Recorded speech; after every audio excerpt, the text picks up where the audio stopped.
only refers to a portal that we don't utilize, so it shouldn't do that. It's probably just a slight. User.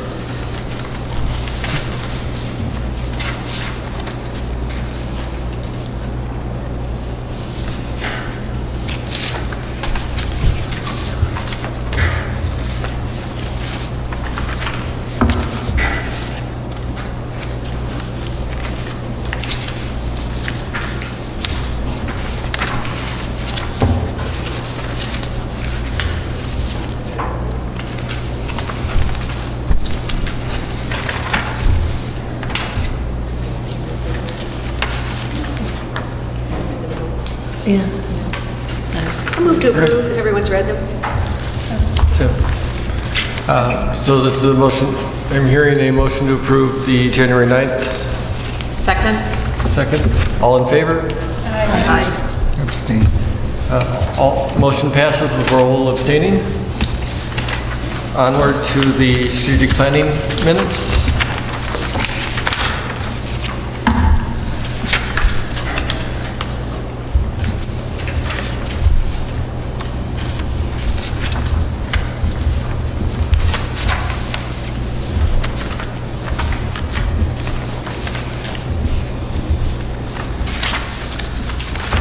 Just a question, do we have the same thing or do I have 3 pages? On what? The A, B, C, D all seem to be the same AMSA mission, core values, and vision. Oh, they're not? Okay, Just tweaking some of its editing. got it. So what do we have 4 options? Is that what this is? Well, that will be for later discussion. The minutes themselves. Oh, okay, sorry. Minutes. I jumped ahead. Page, it's a 2-pager, Right. 1 page front and back.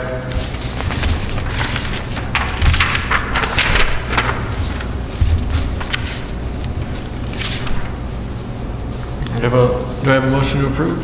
Motion to approve. Second, please. Second. All in favor? Aye. I abstain. Abstain. So we have Maura and Raul abstaining. Wasn't there. Motion passes. Next up is the approval of the AMSA school calendar for the 2021 school year. Our role as the board is to assure that we have the 180 plus 5 days and and a sanity check, see that it makes sense. Ellen, did you want to speak briefly about the calendar? Yeah, so the calendar it's almost exactly the same as it was last year, except for 1 day. The kids will be coming back 1 day earlier than they were this year. So their first day of actually everyone coming back is the 25th. Last year was the 26th. What is a little bit different that made this calendar, that we really spent a lot of time on it, was the fact that Labor Day is very late this year, which puts us back a couple weeks and then Labor Day. I feel that it's very, very important that we're very mindful of our June date for 2021. Because of the snow and what can happen here in New England, and now we've got other health things to consider, I don't want to get close to that last week of the June 28th. So right now, if we had 5 snow days, it would be the 18th of June, but as soon as it's snow day 6 or 7 or flu day 8 or 9, I want to have enough cushion that we don't end up going over into the June 28th week. So that's the only thing. If we were going to try to come back later in the year, a little closer to Labor Day, that means it's got to come off of the winter break. That traditionally seems like it's been a priority in our community. We have a lot of families that travel internationally. You have people come back that they're losing a lot of travel time there. So we're trying to preserve some of those traditions we have here at AMSA, along with leaving us some time for really adequate time for snow. Knowing that Labor Day we can't control it. So can I, is this something we can discuss? Yes, Sure. so we're starting the discussion. One of the things about when we come back that week of Labor Day is that we have that we have the extra long weekend on the Labor Day weekend, so you see the 4th and the 7th is. And what the last few years that has resulted in is that we basically have like a 3-day week and then a 4-day week and then a 5-day week, which kind of lets people adjust to being, ease back in. So this ends up with a weird situation of a 5-day week and then 2 4-day weeks. Actually, no, the 24th is a 6th grade The orientation. 6th, so it's orientation. yeah. It's so we have 4-4. Yeah. 4-4-4. Yeah. Yeah, we actually just added that Labor Day this year. I know you used to do it traditionally years ago, and then it got dropped, and then we added it because Marlboro does it. Okay, that was my next question. Does this line up to what Marlboro's doing? They do that day, Yeah. and that's where we kind of took that from Do we know last, what their this year. start first day is? I didn't look at their calendar yet this year. No, that's fine. Yeah. I was just curious. Yeah. The numbers and the dates are not aligned, is that true? So The it numbers? says September 4th is no school for Labor Day, but isn't that Thursday? So that's what we were just talking about. So many schools now are adding that Friday to make that a 4-day weekend because back when we were younger, no one went back to school until after Labor Day. And a lot of the schools start now before Labor Day. So just to kind of give families a little cushion there.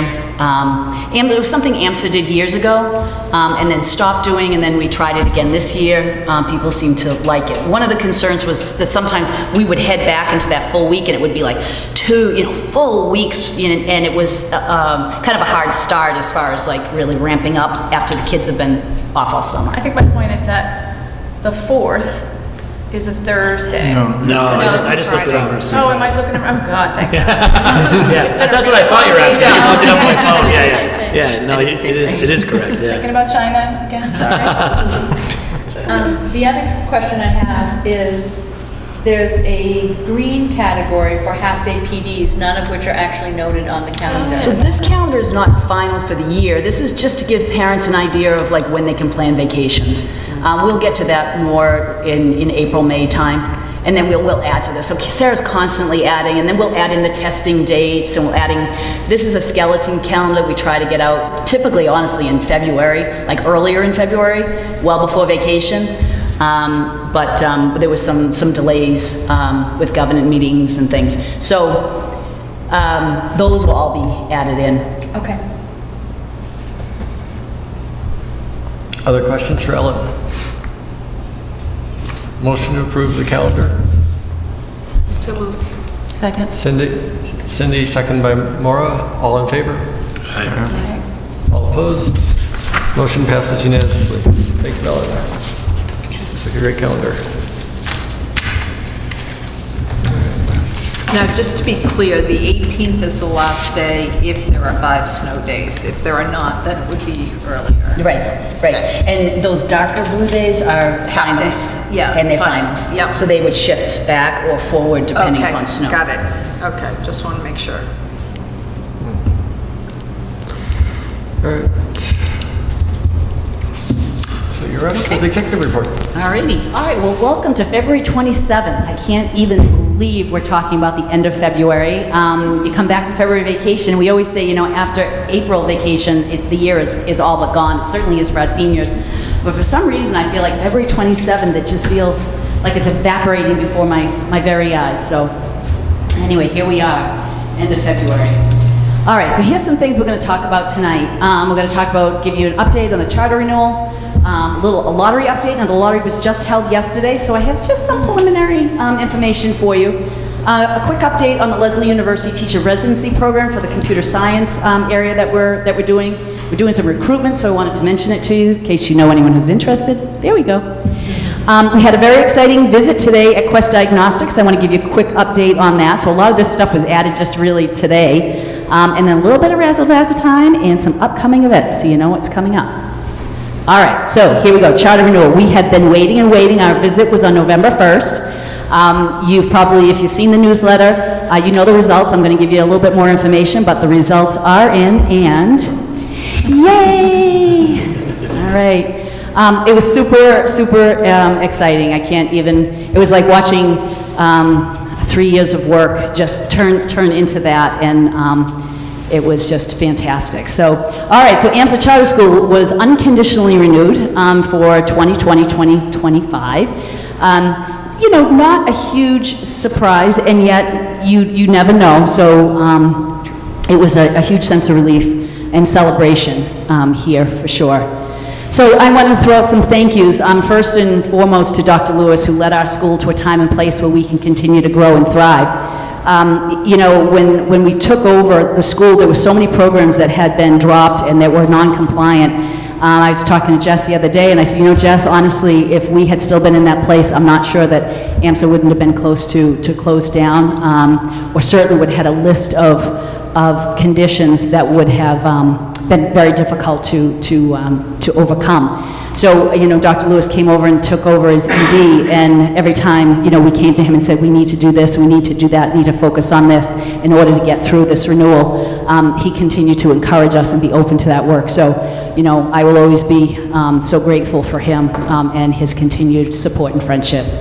And the others is to our teachers, obviously, who put their whole hearts and souls into the work that they do with our students every single day. We could not do what we do. We are an education organization, and we cannot do any of that work without our teachers. And also to our administrative staff, who have worked so hard behind the scenes, really, to keep our school moving forward. As the teachers are teaching in their classroom, our administrative staff, Liana, Sarah, and all of our folks are constantly working kind of quietly in the background, just making sure that we are dotting all our I's and crossing all our T's, and that, AMSA is an excellent organization on every level, not just our students and our families and our teachers, but also administratively, and that we're all working together and doing our part. Also to our students, who make us so proud every day with how hard they work and how academically focused they are. They do a great job, and they work really hard.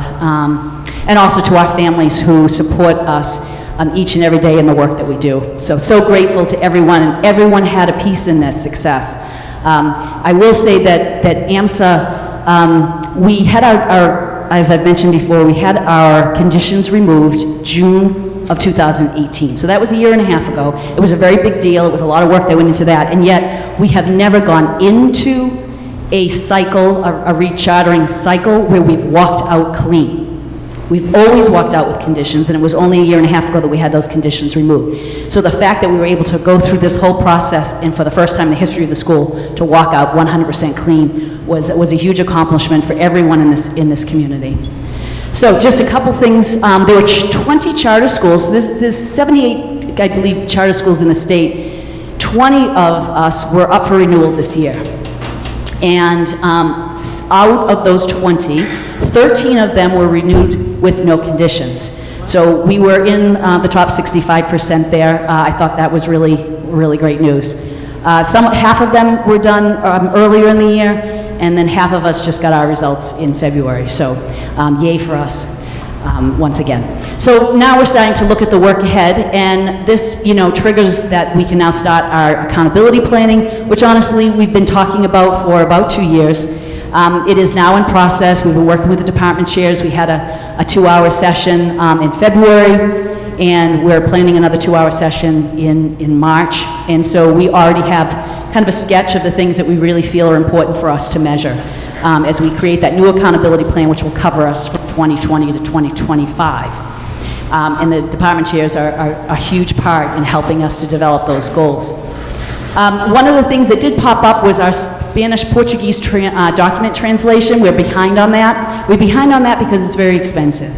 And what we've been doing is adding to those translations every year. But we're going to need to get more creative, and we're going to need to do it more quickly.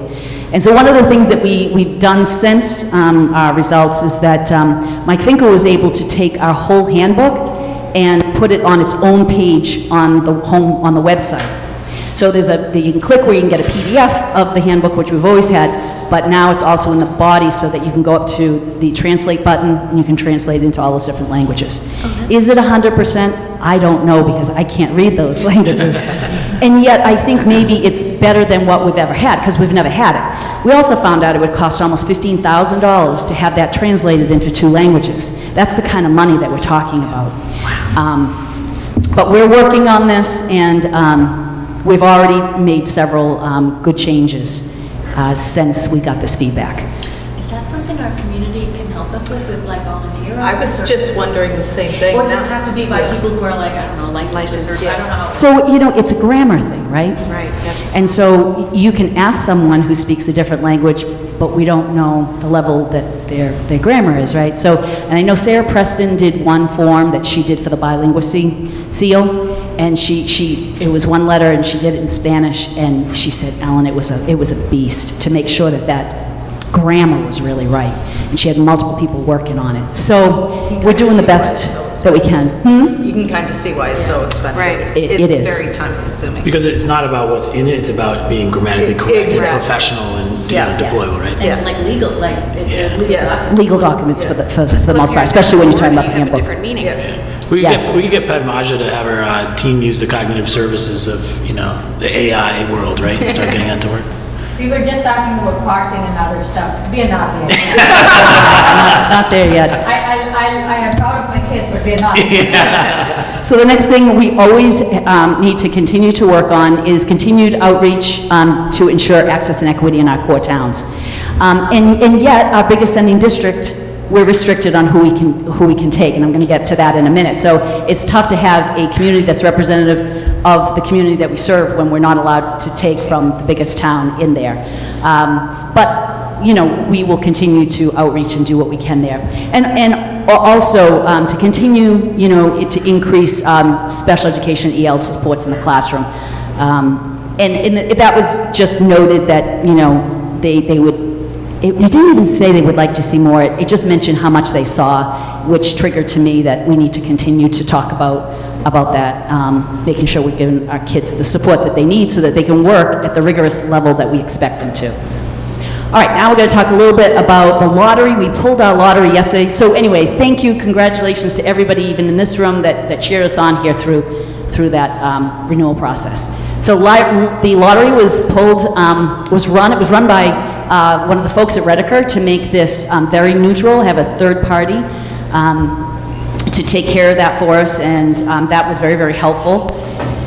You can see we had 130 sixth grade seats. We're adding a whole another section back into sixth grade this year, and we had dropped our numbers there due to the number of seniors graduating and the fact that we were really trying to be compliant with the Department of Education to be right at 966, which was a goal that they had given us, which we achieved, but now we can start adding into that sixth grade class. So we're adding one section to that sixth grade class, and that's mainly because we found that our eighth graders are going to be actually one section smaller than they were this year. So we're going to be able to pop a section from eighth down to sixth. So 130 there, you can see that, you see where it says ineligible to enroll, 103. Those are those Marlboro students that, due to the net cap spending, we had to pass over them.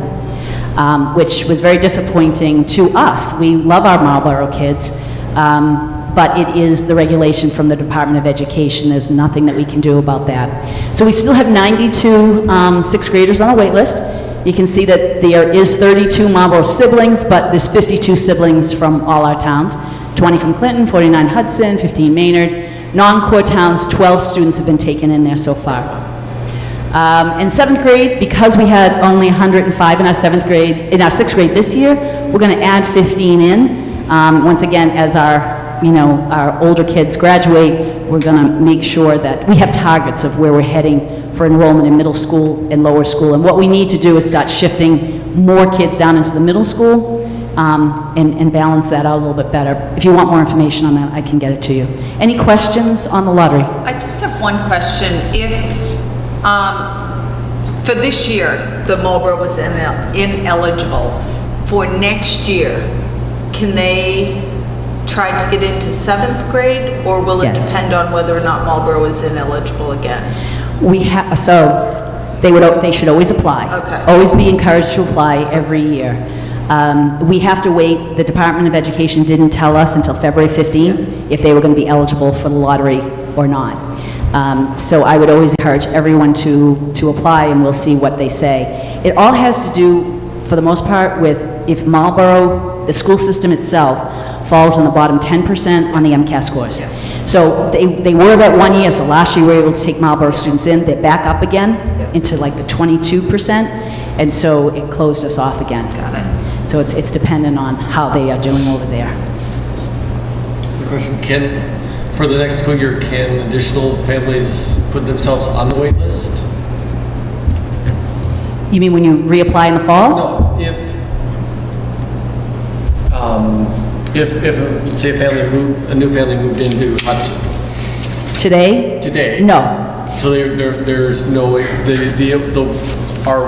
our wait list is fixed until Next year. That's correct. They put their applications in, starting at the end of October through, the holidays, I think actually the beginning of January is when they close that down, and that's it. Once those applications are closed, it's closed until the next year. Any other questions on that? All right, and this is just a little bit of information. You may know, you may not know that AMSA and Lesley University have been involved in a partnership since last spring that we've been in talks with them. We signed an MOA with them in the fall. This is a program that Padmaja Bandaro, who's here, brought into AMSA. This is, what we're hoping to do is to be able to train computer science teachers. Padmaja would teach some classes after school. They would end up with this particular program earning a master's degree and a license. It's a 14-month program. It is full-time. They're here at AMSA, working with and being mentored by our computer science teachers, and as I said, taking classes after school with Padmaja. And so, we're very excited about this program, but we need students. Now, we want to start out slow, so it's like 1 or 2 maybe for next year. So if you know anyone who might like to be a career changer and might like to participate in a program, and they say, I work at Microsoft, but I would really love to teach. This is the program for you. Okay, so Quest Diagnostics. Oh, we had so much fun there today. So Scott and Mark Vidal and I went to Quest Diagnostics, it was a few months ago. And we had some initial conversations with them. We weren't really sure, we were hopeful, but really weren't sure where it was gonna land.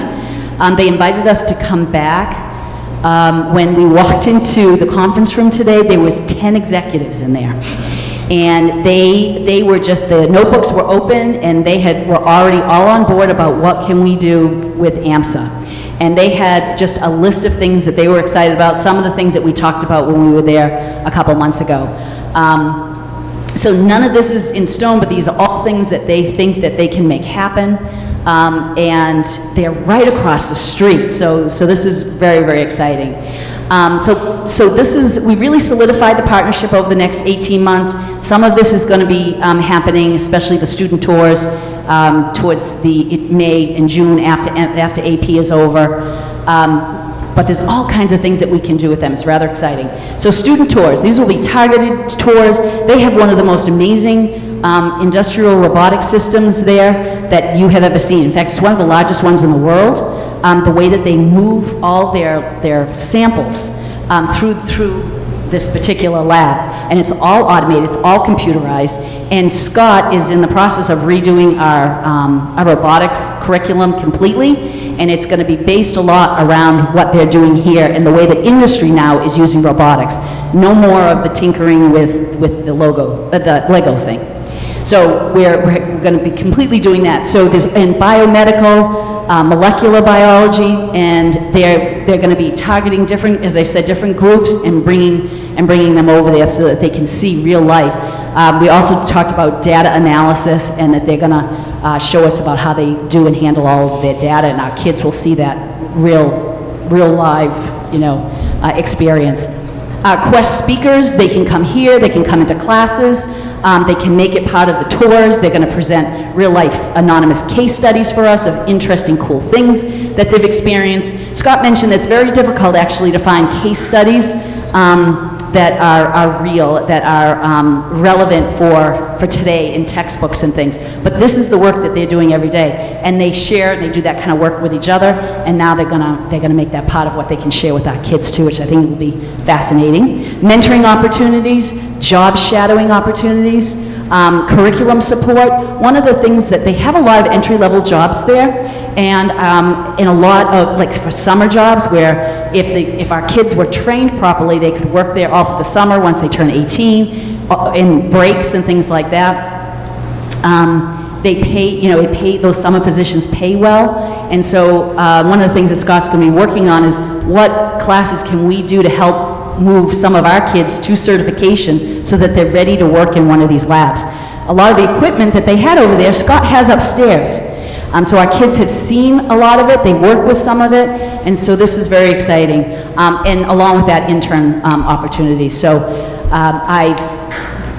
this is endless. They need, what they are looking for is feeder programs, and I know ASABET has been involved with them too, because they talked to us about the work they've done with ASABET, so anyway, very exciting. All right, so here we go, a little razzle dazzle time. All right, so this is really cool. Mike, Naraki, can you click that link for me on the bottom when I cue you? In the blue there's a link. So you can see, this is a group of our 11th and 12th graders over here.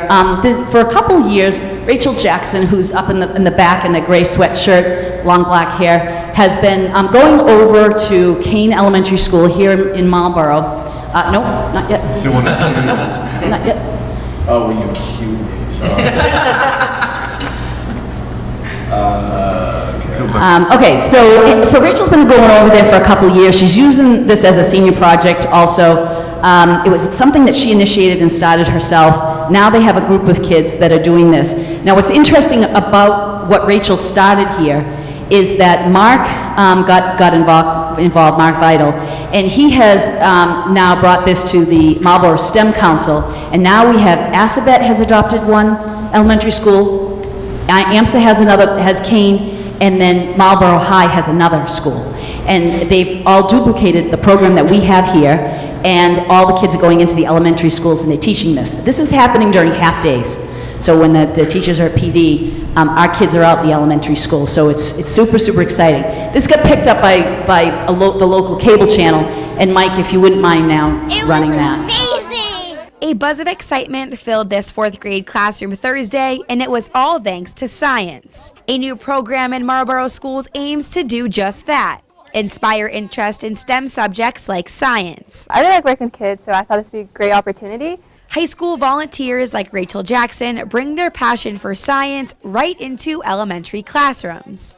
In a fun way, volunteers from the high schools use lessons and labs to teach younger students the ins and outs of science. Today's lab, how to make slime. There's a big mess everywhere, but I think that only shows how much fun they had. But this program is bigger than just science itself. It's an opportunity for all the schools in the city to finally work together. We have never really done anything collaboratively in the past. And it's the types of schools involved that make this program so unique. Public high school, a public charter school, and a public regional technical and vocational school. No other district in the state runs a collaborative program like this. And I hope that it's a model that's used in every city across the Commonwealth. I really think Marlboro can lead the way. Many of those volunteers used to sit in those same seats. It's kind of like you get the same smells back from when I went here, you walk the same hallway. And the hope is that those same students will one day grow up and come back to teach the same things. Reporting in Marlboro, Megan Parsons, WMCT News. They had a really good time with that. And our kids love to serve, and that's heartwarming. And when they talked about, the first time I saw it, and they talked about the fact that these are the halls that these kids have walked when they were in elementary school. That's My cool. gosh. You know, kind of gets to the heartstrings, right? Can you make it bigger? Where'd my clicker go? Okay, thank you, I got it. Is that the next? Yep, okay, there we go. All right, so I wanted to give you a quick little update on Giro Society because we have 2 podcasts that now have been published. One is Steve Smith, who's an 11th and 12th grade English teacher, but he was also a journalist at one point and teaches a journalism class here. And it's a great interview. Get a real feel for Steve. And the other is Alex Waldron.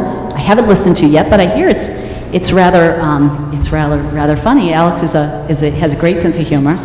And so that's the link. So you can always go back to our board report, which Sarah can share with you through the Board on Track, and you can take a listen. Also wanted to let you know that we will be publishing the North Star Diderot Journal which will include teacher and student writings and essays. So that's another part of it. And I mentioned to you back in the last board report that we also had a colloquium night, and Jess Bowen was there, and she did a fantastic job. It was a wonderful night. So Diderot has really taken off this year. A tremendous amount of work has gone into Giro Society by both Jordan Hill and Dr. Lewis. Okay, so some upcoming events. Wanted to let you know of a couple things that have actually already happened, but they're there in blue. We had a speaker, Katie Gear, come and talk to our parents on the evening of the 25th, and all our kids yesterday about internet and technology safety. And then yesterday, as I said, was the lottery. Exciting, nerve-wracking. I don't know why I was so nervous and excited about it, but it was a great time. We're probably going to let you come back either way. Yeah, maybe. I'm still waiting, Jess, for the news on that. We have a PTO meeting coming up on March 3rd for those of you who are parents. Women's Day, UNICEF put a little plug in I happen to be one of the advisors for UNICEF, so a little plug there. But also, we have very special speakers coming in, and that's Sheila Kelly and Maura Webster are going to come and speak about women in industry, which is exciting. Put a little plug in there for Quiz Bowl Trivia Night because you were going to do it anyway. Well, I was thinking that it would be great if some of our board members got together and put together a team for Trivia Night. It's a great cause for our Quiz Bowl team, but also, hey, just bonding fun for the board. All right, so we've got $50 to enter a team of up to 5 people. And Here's we your have had board teams in the past. Yeah, I think we've had board teams the last 3 years. Yeah. Okay, you're our game guy, Roger. Counting on you to put this together. I'm really bad at trivia. Me too. I'll cheer you on. Yeah. I'm gonna be too jet lagged and landing that day. That's right. Come on, Ben's in. All right, so we also have the International Festival coming up Saturday, March 21st, Family Forum, which is one of our evening ones on March 31st. Liz often comes to that to see us. Another big night is Science Research Night. We talked all about this to the Quest Diagnostic folks today. They were like giddy excited. I think a number of them will come. And so we typically, meet ahead of time and have a little meet and greet time, and then we walk over here. And if you haven't been to Science Research Night, the only way I can explain it to folks is this is nothing about volcanoes spewing fake lava. This is all about the deep research that our kids have done and work, some of them, over 3 years. It's worth coming out for, it's worth seeing in a piece in the community newspaper, Cindy. I know, but I'll be in Hawaii. Oh, okay. I'll take pictures and send them to you. With volcanoes in Hawaii. With the volcanoes. We have, just to kind of give you some things that are coming up, Senior Awards Night. You've all gotten to save the date from me on that on May 20th. Great night to come to. Graduation, obviously save the date for June 12th, 6:30. And just a plug for the PTO's golf tournament that's coming up. We're starting to pull in teams and money, so now is the time to click on that and get your golf team together and think about different ways you can support us. You can volunteer your time, or you can put together a tournament, or you can sponsor different things. It's all on the website. It has its own webpage. And there is our wonderful poster put together by Mr. Mike Finkel. Very nice. Parents have been working tirelessly on this thing. I can't tell you how impressive their work has been. And then I was in Florida last week, so just some botanical gardens there, and then we were on the beach at the sunset on Tuesday night. It was about 80-something degrees, and this little guy came down, sat next to my husband, and then he fed him sausage, and he loved it. So there you go. He was a very large bird. But anyway, we had a wonderful vacation, and I hope you all had a good week too. And that's what I got. Just right exactly when I was about to say your name. There you go. I'm getting faster and faster. All right, thank you all. Thank you. Thank you, Ellen. Any questions for Ellen? Thanks again. Been bedazzled. Is anyone else using them? Yeah, I got it on the slide. All right. Next up, Jess. All right, I got a couple of things to say. So I always send out like a little email to the staff who's got news that they want the board to know about. So I got this from Pete Jones, who's our athletic director, and you might have seen this go by on some of the social media, but we have a senior, Jules Hogan, and she signed a national letter of intent to run track at BU. And this is the first time that AMSA has had a D1 athletic scholarship. Did I say that right? I don't speak sports, I'm sorry if I said it right.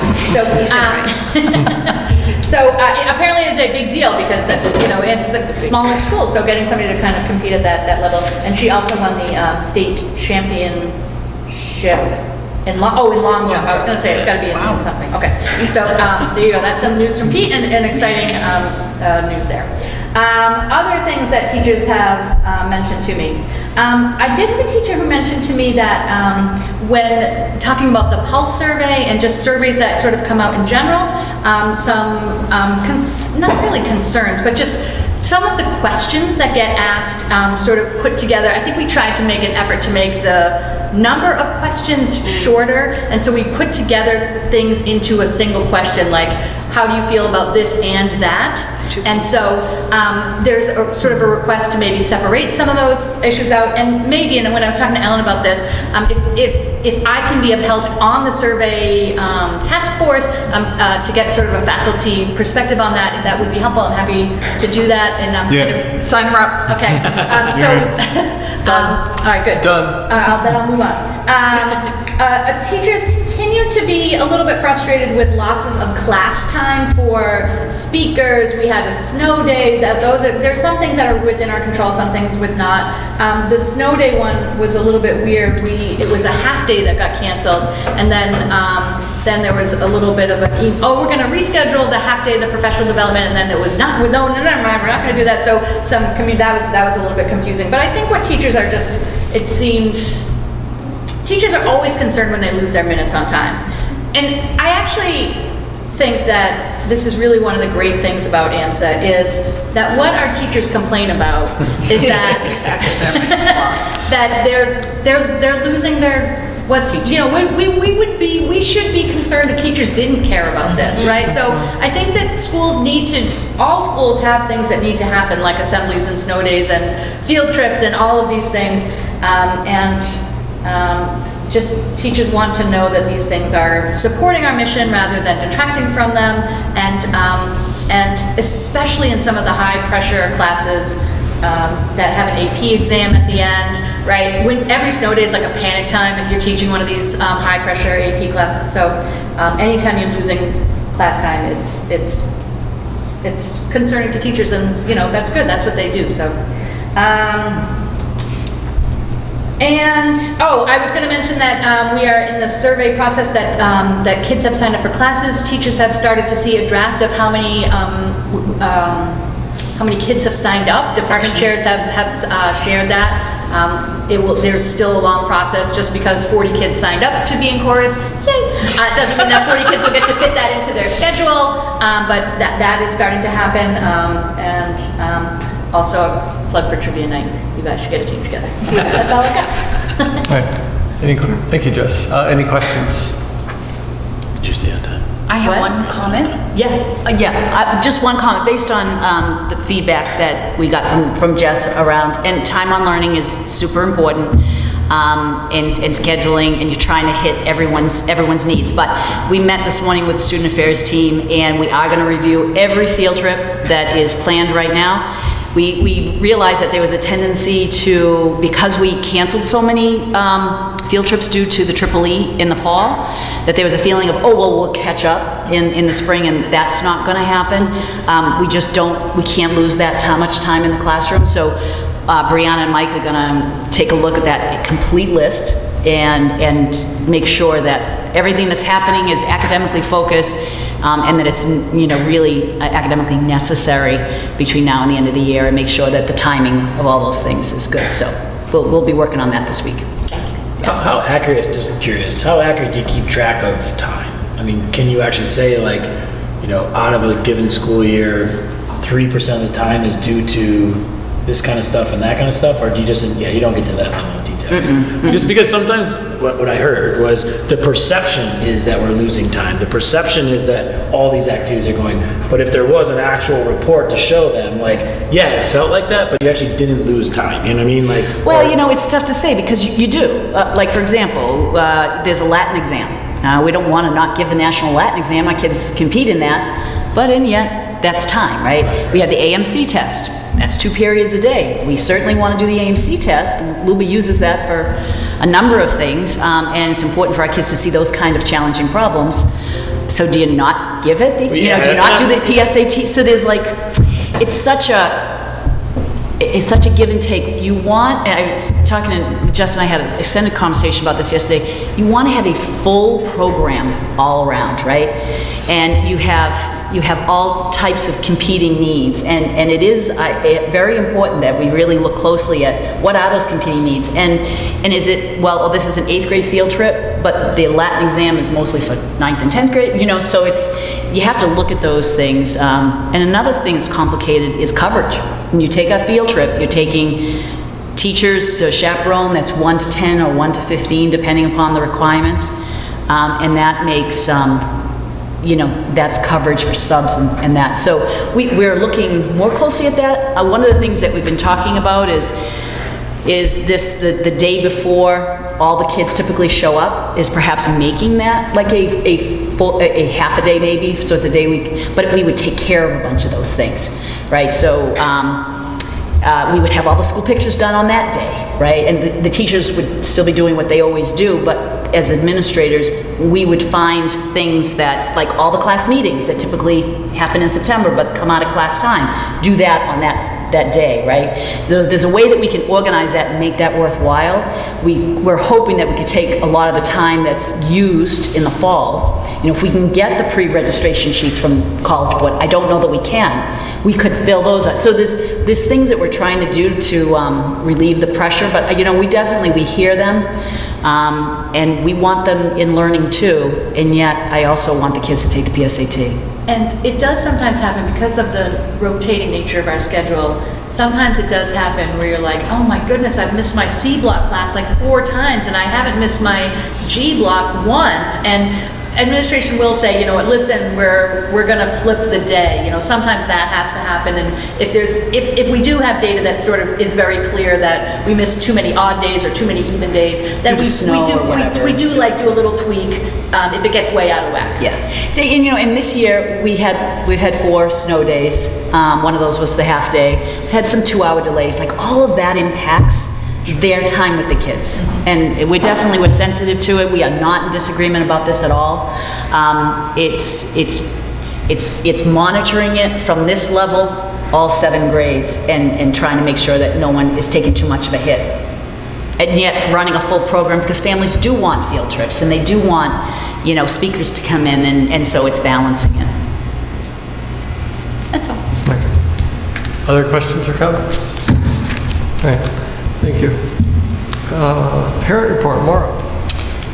It's been very quiet, which is always great.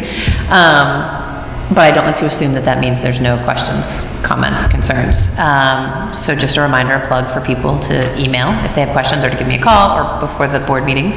I'm always here, at least 15 minutes, hopefully, provided things go smoothly.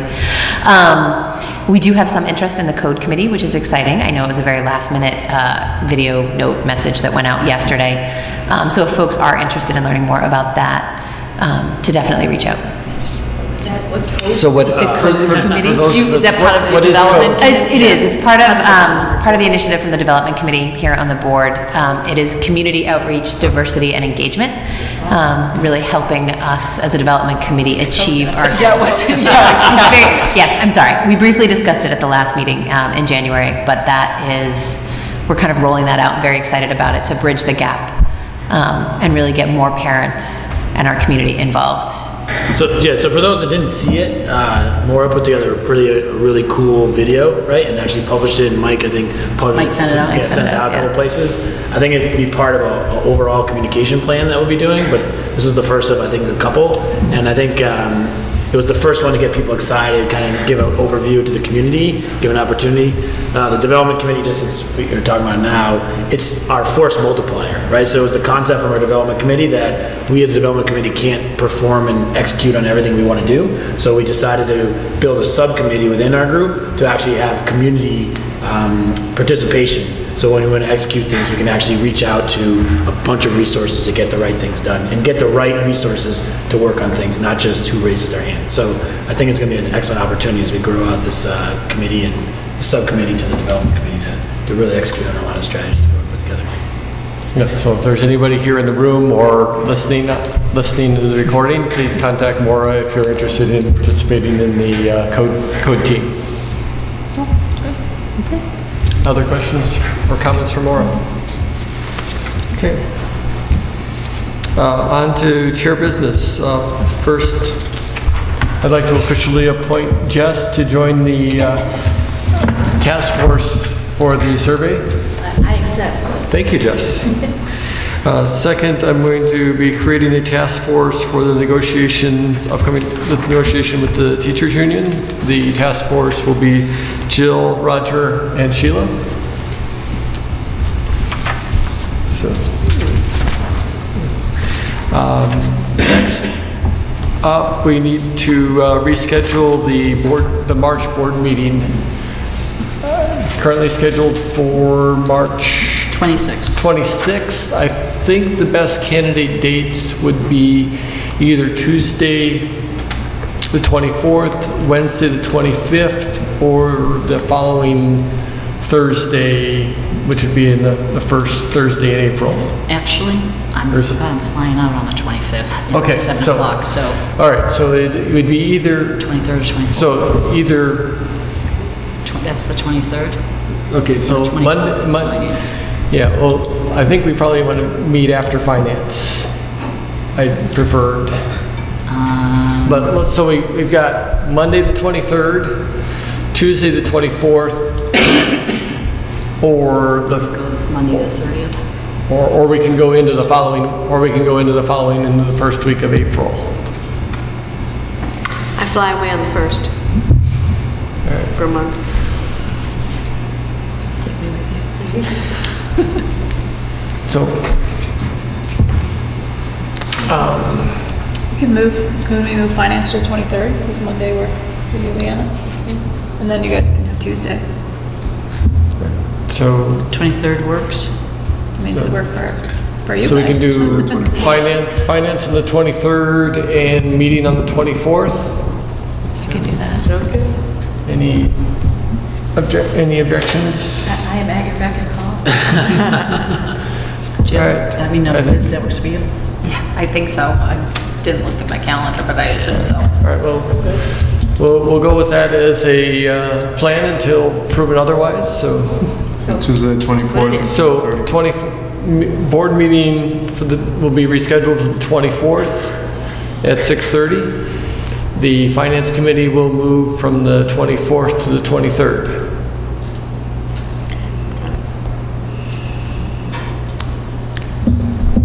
Done.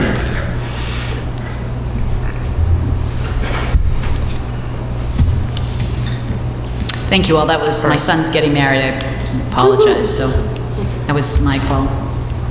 All right. You don't have to apologize. That's for exciting. yourself. That's That was my calendar that messed that up. No worries. It's a great. I'm sure you can set the date. Darn, have a committee meeting at your airport date. Can you change that? Just do RAzzle Dazzle from the wedding. Yeah. Oh, maybe we don't need a video.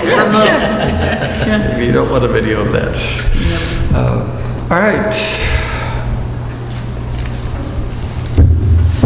So next up is continuation from the board strategic offsite in your packet. There are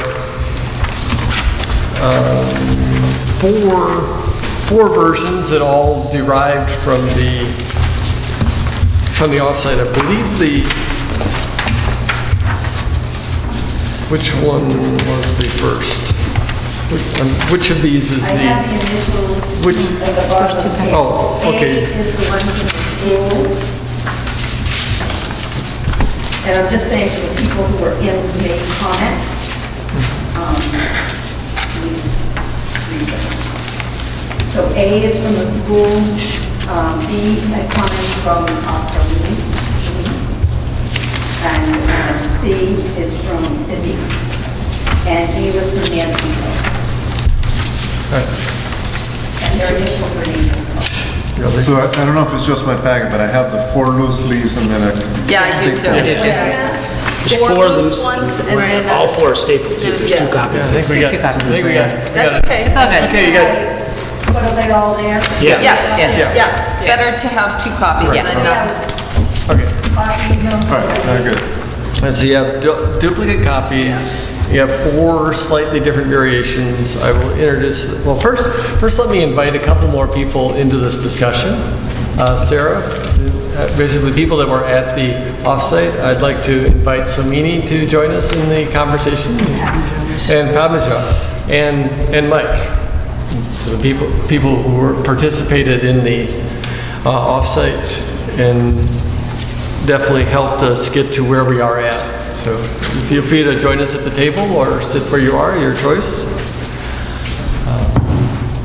We have extra copies. We have extra. Lots of them. We have extra copies. So. I just got one. Okay, I think we all have two. Right. Everybody had the copies. So, and first I'd like to, we've shared this with I'd like to sort of share some of the other external feedback that we've gotten on this besides the 4 paper documents. So first I'd like to ask Mike to talk about his experience. He shared it with our community council. So. I'll go over the table. Come on in. So we had a community council meeting yesterday, which is comprised of around 5 parents or so, 4 students, around 5, 6, 7 staff members. Not everyone showed up to the meeting yesterday, but we did have some solid attendance, and the discussion was probably less than 30 seconds on the, I'm just trying to figure out which version we looked at here. You looked at version A, and Okay, they so- had gotten it previously, so. Okay, so version A is what was shown to the community council, which again included students' parents. This was sent to them a few nights in advance by Sarah, and they had no edits to request or any. They just said this is solid, this is concise, we like this, and they really like the formatting, how the mission, core values, and the vision all fit nicely on one page.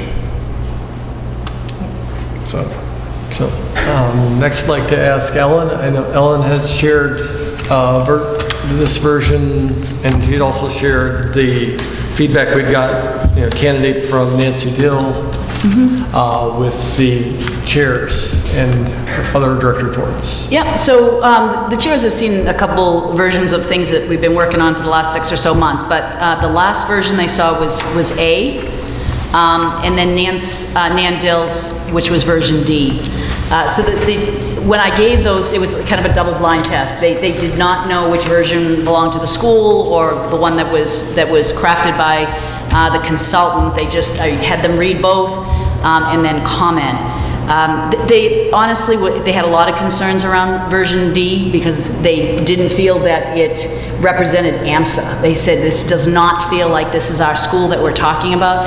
And I think that, a lot of glossy terms we use, that kind of cliche, and they did not feel comfortable with that version.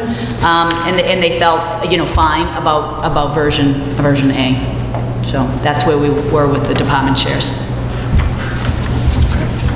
Questions for Mike or Ellen on the feedback we've gotten so far? So I think on that, I'd like to move this forward, and Jess, please keep us on time because we're going to stay. So let me know at 25 minutes into my 30-minute block, so we'll have 5 minutes to wrap up.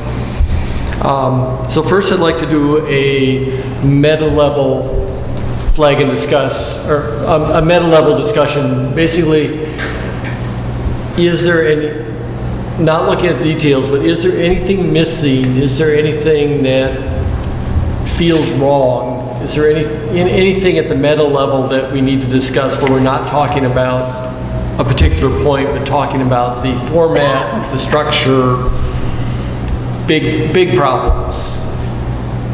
For all of them? Well, no, so I would say that I would probably, Do we want to eliminate D right off the bat, based on the feedback? I would say, personally, yes, because I like the original format that Mike Glass had proposed, having everything on one page. I think from a parent perspective, I feel like you have to go deep for everything. If it's all on one page, it would be much easier. Yeah, and I think the other piece of feedback that's coming back to me a little more clearly, the concern was pillars. We have pillars all of a sudden, and if they had to pick pillars, those might not necessarily be the pillars that they would focus on. Maybe it'd be 3 pillars and it would be something else. so I'm hearing that we should set aside D, consider it for wording and other things, but so we have basically A, B, and C, which are all variants, are all just slight variants of the above, so I think we should start with A as the base document. Is there an easy way to highlight the differences? I'm trying to compare them. It's like that So I see game. B has an alternate. Well, actually, let me do it this way too, so I can ask each of the authors that provided the comments for B and C to talk about how their version, what they saw or what they wanted to differ. So B was Somini. Do you want me to just go through why I picked? So I only tweaked the vision statement because I came in at that point and I was not a part of mission and core value. Right, we're only talking about vision. The mission and the core values are there just as a reference or a foundation upon which to build. When we talked about the vision statement and we were discussing making sure that we covered every single category that we were thinking about, we sort of used academic model, culture, resources, community, and talent as a way to make sure we were covering it. But I'm not sure we said that we wanted to take those and make them headlines, because I think what we want to reflect is what do we want to do with each thing. So that sort of came from, again, page 1 has the version A has a similar feel to it. I was trying to be grammatically correct with version A, and so that's how I arrived at version B without having the headlines called out. It just seemed to interrupt the flow of how we talked about the vision for me when we had the titles sort of stand out, if you will, because I think those are reflected in what we said we wanted to do. So that's my version. I agree that we did the same thing on version A. We took those titles out. Right. Can I ask a fundamental question? So a vision statement is future looking. So my question is about the verb tense. So when we say AMSA is a nationally recognized. Okay, hold that thought. Oh. We'll get there. Okay. But I want, because that's more into the details, I think. I think you might be asking a more meta question. Okay, go ahead. What is the meta question? Is it tense? The verb tense is helping me frame it, so it is a little bit meta. So is this a vision? Is this a future thing or is this a now thing? Like we are or we will be, and so the verb tense matters to me in framing that. I think is what I'm saying. I hear you, and this is again reflecting the discussion we had that weekend.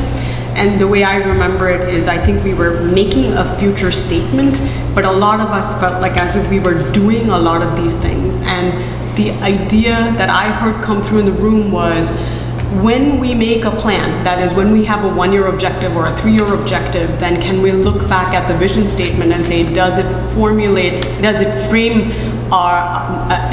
and give us a guide to how we want to make those investments, if you will, and what our objectives would be.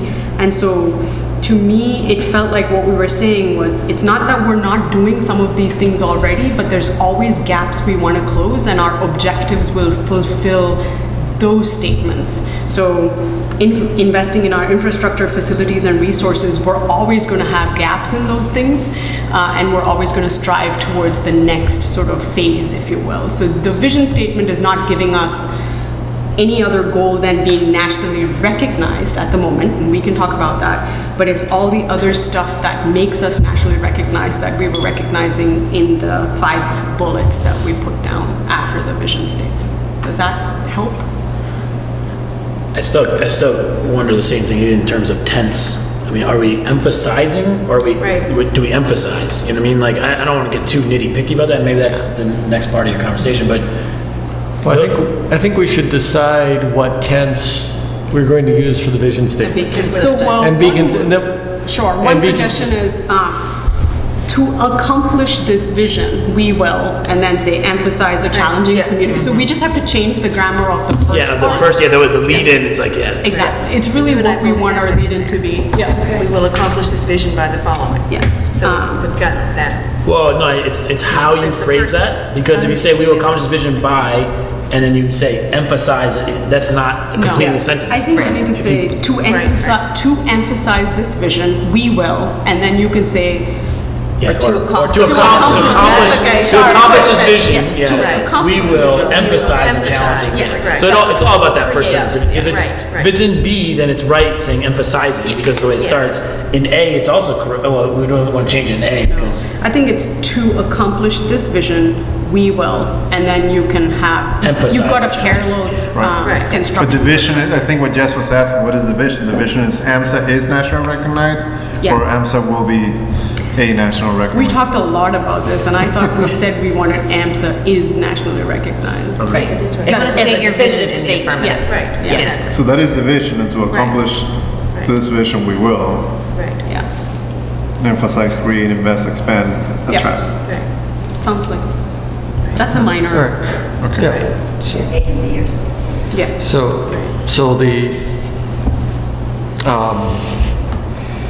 the tense of the, help me out, I am an engineer, not an English person. What is the correct terms for the tense of the bullet? Well, it needs to be future.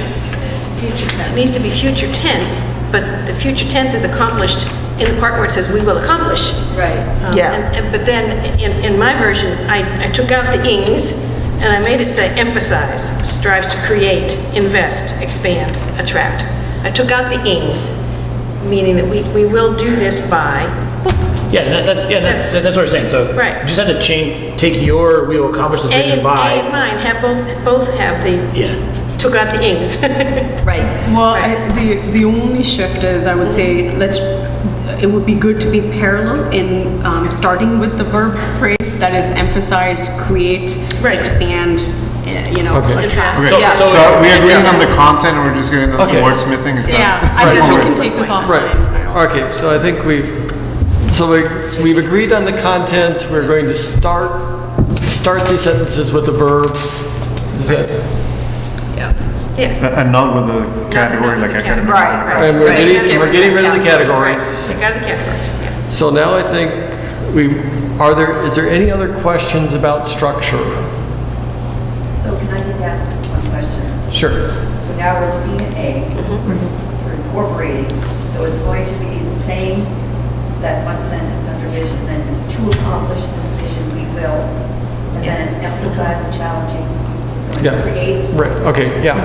Well, we're ready to discuss the individual points now, I think. And so I think to do this quickly, I think the best way to do it is flag and discuss on each point. So I'm just going to ask for people who have flags on the first bullet. It's the one that starts with emphasize. What do you mean flags? Do you wish to discuss that? Number one. Are you okay with it as is, or do you want to discuss? So this where, an A, B, or C? A. Just version A. Version A. Working from A. Use version A and just change the initial sentence. Now, did you just to make sure, did you intentionally change the order? Because you get celebrate individuality, passion, learning, and excellence, and then B has excellent individuality and passion for learning. Yes. I don't want to nitpick, but I'm assuming that was intentional. That was. Thank you for excellent picking up first. on it. Okay. I think it was. Hang on. Before we go, I'm gonna get all the flags. Okay. So we got a flag from Raul on order. On the first sentence. We're looking for flags on each of the. So the goal will be that we'll identify the flags that we're going to discuss, and then we will go back and discuss them. So we got a flag on order on number 1. No, on the vision statements.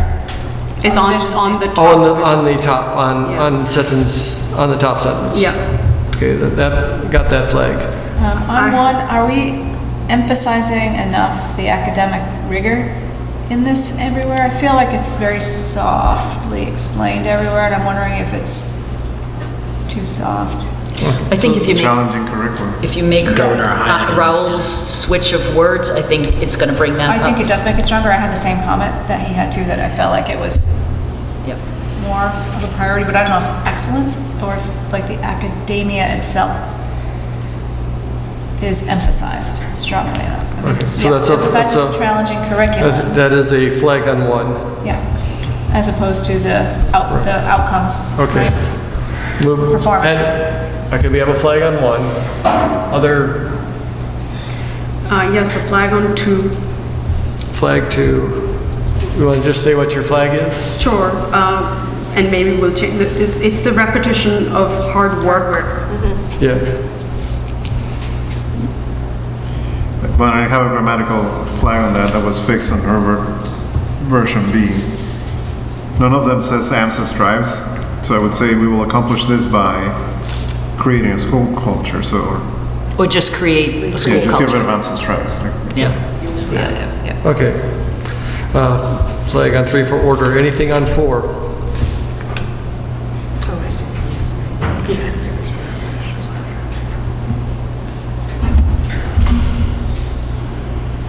Hearing nothing on 4. Anything on 5?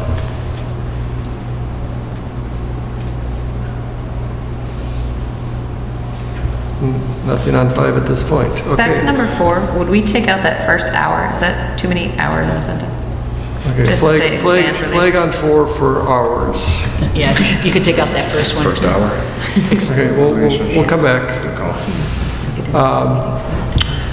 So at this point, we'll go back to, I have a flag in the opening sentence for order of. Sorry, just one generic flag. Okay. I think we got excellence. We got for all. I'm looking for the beacon of, what we call it? Beacon of excellence, beacon of. All students, all backgrounds, all No, the abilities. beacon, like we're sharing, what we're dissemination. learning. Dissemination. So I was looking for that in number 4, but I don't know if it's there. Okay, flag on dissemination. Dissemination. All right, we will, any other general flags? All right, back to top. Who had the flag on the?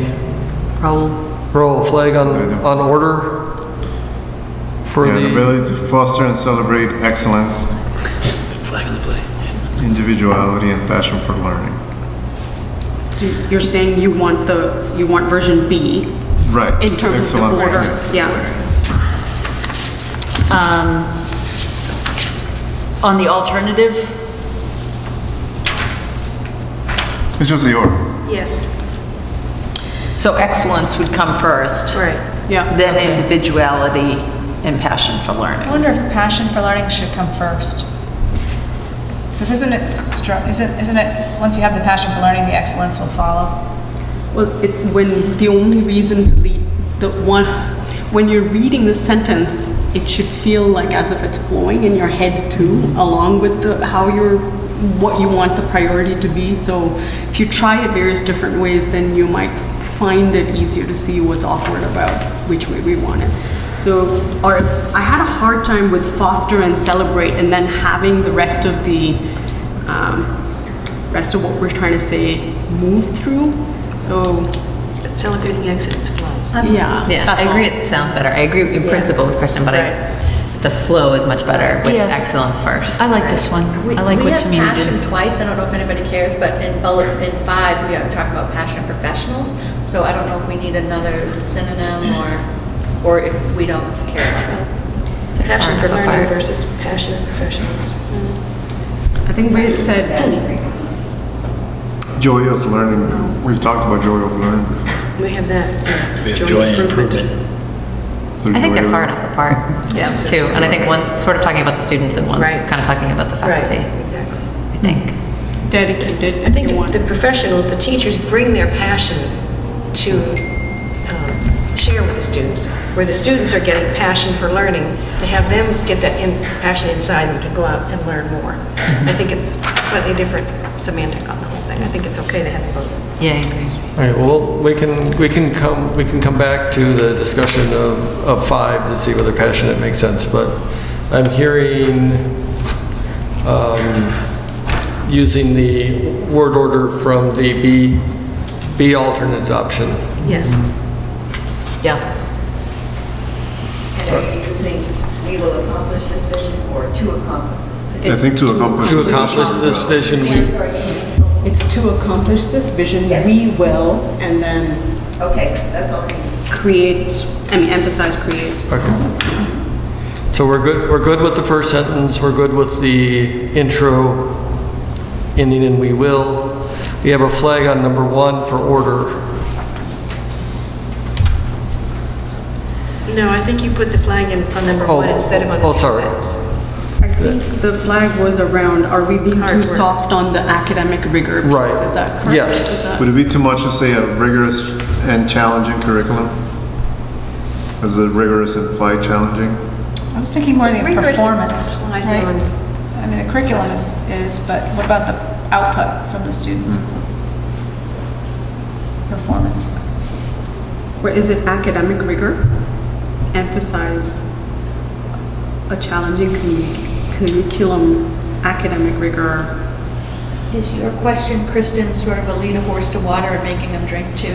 Is that where your concern is? Yeah, like we're not talking about, We're not just talking about what's on the we're not menu, but talking what's about on the the grades, we're output? not talking about the output and the performance and the fact that that is very core in everything else that we do, right? That we will have the best scores, we will be at the top of the charts. That's not in here anywhere, the way I read it. It's very subtle.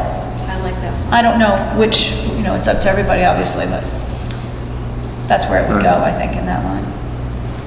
And result, this could be a complete rat hole because then there's also a discussion about what results do we care about? Do we care about test scores or do we care about actual learning? And then how do we learn? How do we measure actual learning? Well, that's the point, like, we have that part real good, like, the learning is important, but then it's still important that we have the outcomes, I guess, but nobody feels it. I mean, it is. Yeah, no, but this is a long-running sentence, but in a way that works for all students. To succeed. Producing, maybe the excellence becomes in the results, like That's true. producing academics results Lead to excellence. that prepare students for an ever-changing world, something like To that. achieve success or to something, right, for For all students to achieve success. in something. all areas. Well, maybe you add just that, is to achieve, for all students to achieve success in an evolving and ever-changing world. Didn't we take The success out? word when we success were- was Right. contentious when we Yes. talked because we That's true, didn't know how people would feel about how you define success. People have Oh, yeah. different definitions of success. Yeah, I'm going to just reiterate what somebody was saying. Yes, we were having issues when we used the word success, because success means different things to different people. That means we do not want to turn on people who are good with humanities and things, they want to do something else, but they want to they want to do their best when they come here is what we want to send a message across. I do think too that performance, you talk about that when you're saying encouraging, challenging curriculum, encouraging hard work, joy and improvement, evolving and all that. I think the performance is actually a byproduct. Right, I agree. And not the thing, because it's, performance is, it's like, how do you measure success? Success might not be performance. Yeah, but I like Kristen's point that at some point we're outcomes driven. Yeah. Otherwise, we wouldn't have tests, right? Or grades. Well, but isn't the outcome to be nationally recognized for our innovative approaches and? But that's the school's outcome. No, that's not the school's vision, this is part of our vision. It's No, but what I mean is that who's national recognized? AMSA or the students? Well, we're not going to be nationally recognized without them. I mean, they're the Right, ones but that are doing the how do you work. know that they're, I think the national recognition does take into account the AP scores, the MCAS scores, everything, like, being number 2 Yeah. in the Right. charter schools, everything, That's they take okay. everything into consideration. And we do mention in the mission that, and I know it's separate from the vision, however, it does say that children of all backgrounds and abilities excel in all subjects, especially math, science, and Succeed in the technology. workplace. Do we say to achieve high, I mean, can we just say for students to achieve high performance? What does the word, what does the phrase academic rigor mean for you?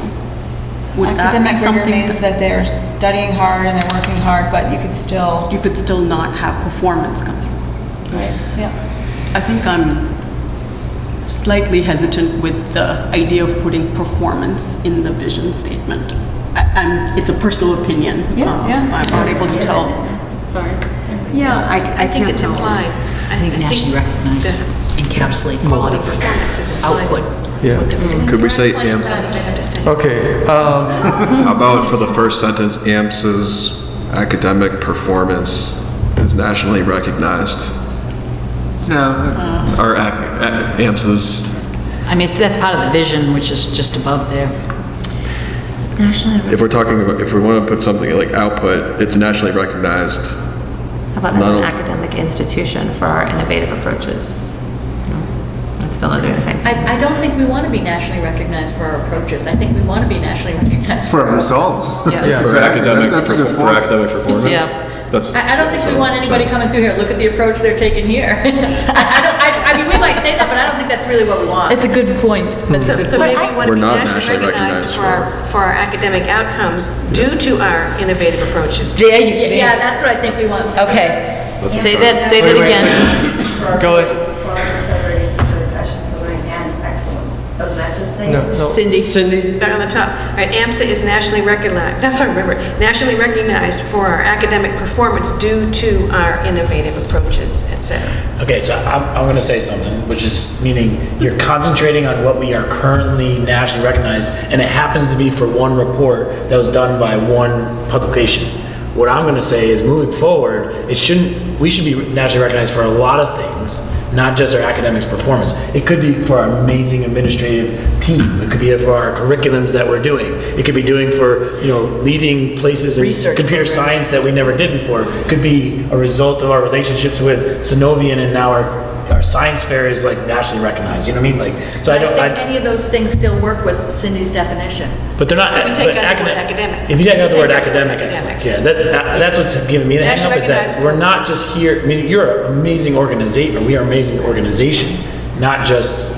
Don't forget the Academics is K-1 one of the school. biggest parts to it, but That's a we big have part. a lot more going for us that Right. turns into an academic. If you don't have all the infrastructure, you can't have good academic results. So instead, if we say AMSA is nationally recognized for our performance due to innovative. Yeah. But I I don't think performance isn't enough by itself. So, no. yeah, I guess I'm hung up on, yes, we're driven by outcomes, but institutions are recognized, I almost feel like, yes, they're recognized for their outcomes because of how they do it, right? People look at a school and they're not like, I just want to copy their grades. I want to copy the way they're getting. How are they doing it, right? It's a process and Right. You Right. could have the best It's test a scores and differentiator. still have a very toxic culture that Yeah. nobody Right. wants to be a part of. And I So think is that especially what with some we of our wanna- history and some of the perception that's out there historically about AMSA, there might be we want to create this vision moving forward, right? This is kind of like our be all and end all. And I think there's so much more to achieving high grades and whatever success and whatever performance metrics are there in the way we do it, right? And just like in business, right? Yes, you want to succeed and hit your metrics, but it's your differentiators that set you apart. It's your differentiators that get you the accolades. Really, it's the sales, right? If you could be a great company and have an awesome concept, but if you have no sales, you have nothing, right? Well, So right, it's- but from my perspective, it's the marketing and the sales that have to work hand in hand, Yeah, and but you you can have can't. the best marketing ever, and if you've got no sales, you would not be a success. That's true, but you're only going to be able to sell your product and not necessarily the result, but I think it's the school you're selling. And yes, there are the results, and you're not going to sell it if you don't have the results, I guess is what I'm saying. If we got nationally recognized because we had a great administrative team, which we might have, and maybe we get, that would be gravy, but that's not what we're here for. I don't think we would be happy with that. Although it would be a great moment, we would put it in the RAzzle Dazzle, but it's not what we're here for. We're here for, And I think that it's what sets AMSA apart, is that I think other schools get caught up in being proud of the process. And I think that push comes to shove, at AMSA, we're outcomes based. deliver. And I think there's a dark side to it, and I think we felt it. But I think that is ultimately what's our, I could So, be wrong here. all right, here's a suggestion to put excellence up front. We deliver through it. AMSA is nationally recognized for the excellence of our students, achieved through innovative approaches to education, our ability to foster and celebrate individuality and passion for learning. So what makes us recognize is that we have excellent students at the end. Excellent track stars? What? Students. I know. Excellent what? But we have an excellent director, but anyway. I agree with Kristen, it's softening.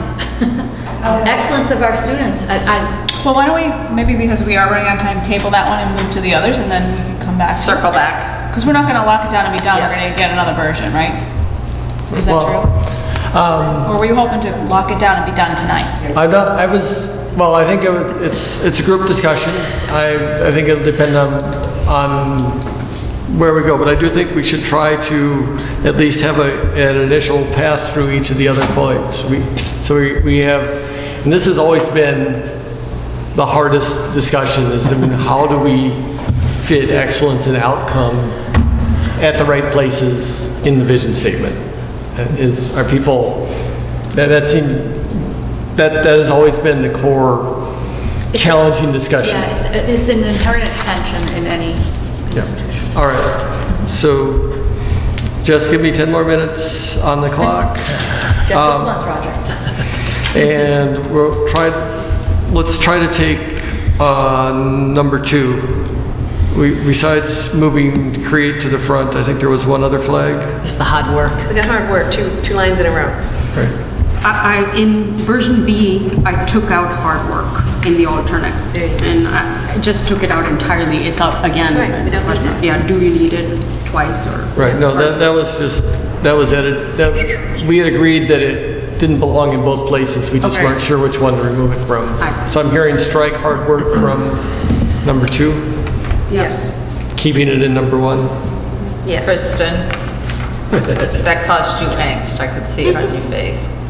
I think it absolutely belongs in the first one, but culture, if you're talking, I know we're not explicitly saying it's culture, but culture really is about hard work too. So I have to struggle with taking it out. Can we substitute something? Determination, maybe? Do we have that word in? Good point. Commitment. I agree it's an important part of the culture, so rather than taking it out, let's find another way. Right. A different word. Is there another word other than That's not- determination? Grit. Grit's overused. Okay. Okay, well, Sorry. a synonym for hard work in number 2. Yep. Other comments on 2? Number 3. Just the difference, so that was me, and I wanted to highlight the difference between govern our academic high standards versus govern our high academic standards. Yeah, I think it should be high academic. Yeah. And I think it's high academic standards. Everyone is good with high academic standards? Yep. Grammar should be good. All right. 4, we have a flag that there are 2 hours. Too many hours. It's 3 hours. So expand relationships with our families and community partners to contribute and collaborate in service of our academic mission. Then they're far enough apart. Right. Yep. One is people. Agreed. Okay, striking the first hour. Yes. Other questions on 4? But again, I don't know if this fit on 4, but my whole comment about the beacon. The dissemination. Dissemination. You're right. Throw dissemination somewhere. It is the 4 things that they looked at. Dissemination is right at the top for the state. That should be there too, and I think that's where it goes as well for. Where? In service and dissemination. So Or- add dissemination to number 4 somewhere? Dissemination of our curriculum. Not the curriculum, everything. Our approaches. Our academic approaches. I don't know Yeah, what it approaches is dissemination of everything. Yeah, so we're saying, approach, yeah. we're Figure out saying add dissemination to number 4. Yes. Service and dissemination, I think that works. Yes, I think that works too. Yeah. Number 5, where is it this? We didn't. I don't think we had. Well, we had a quick question about whether the passionate and passion were okay. I think we I think we said it's okay. It's far enough. Okay.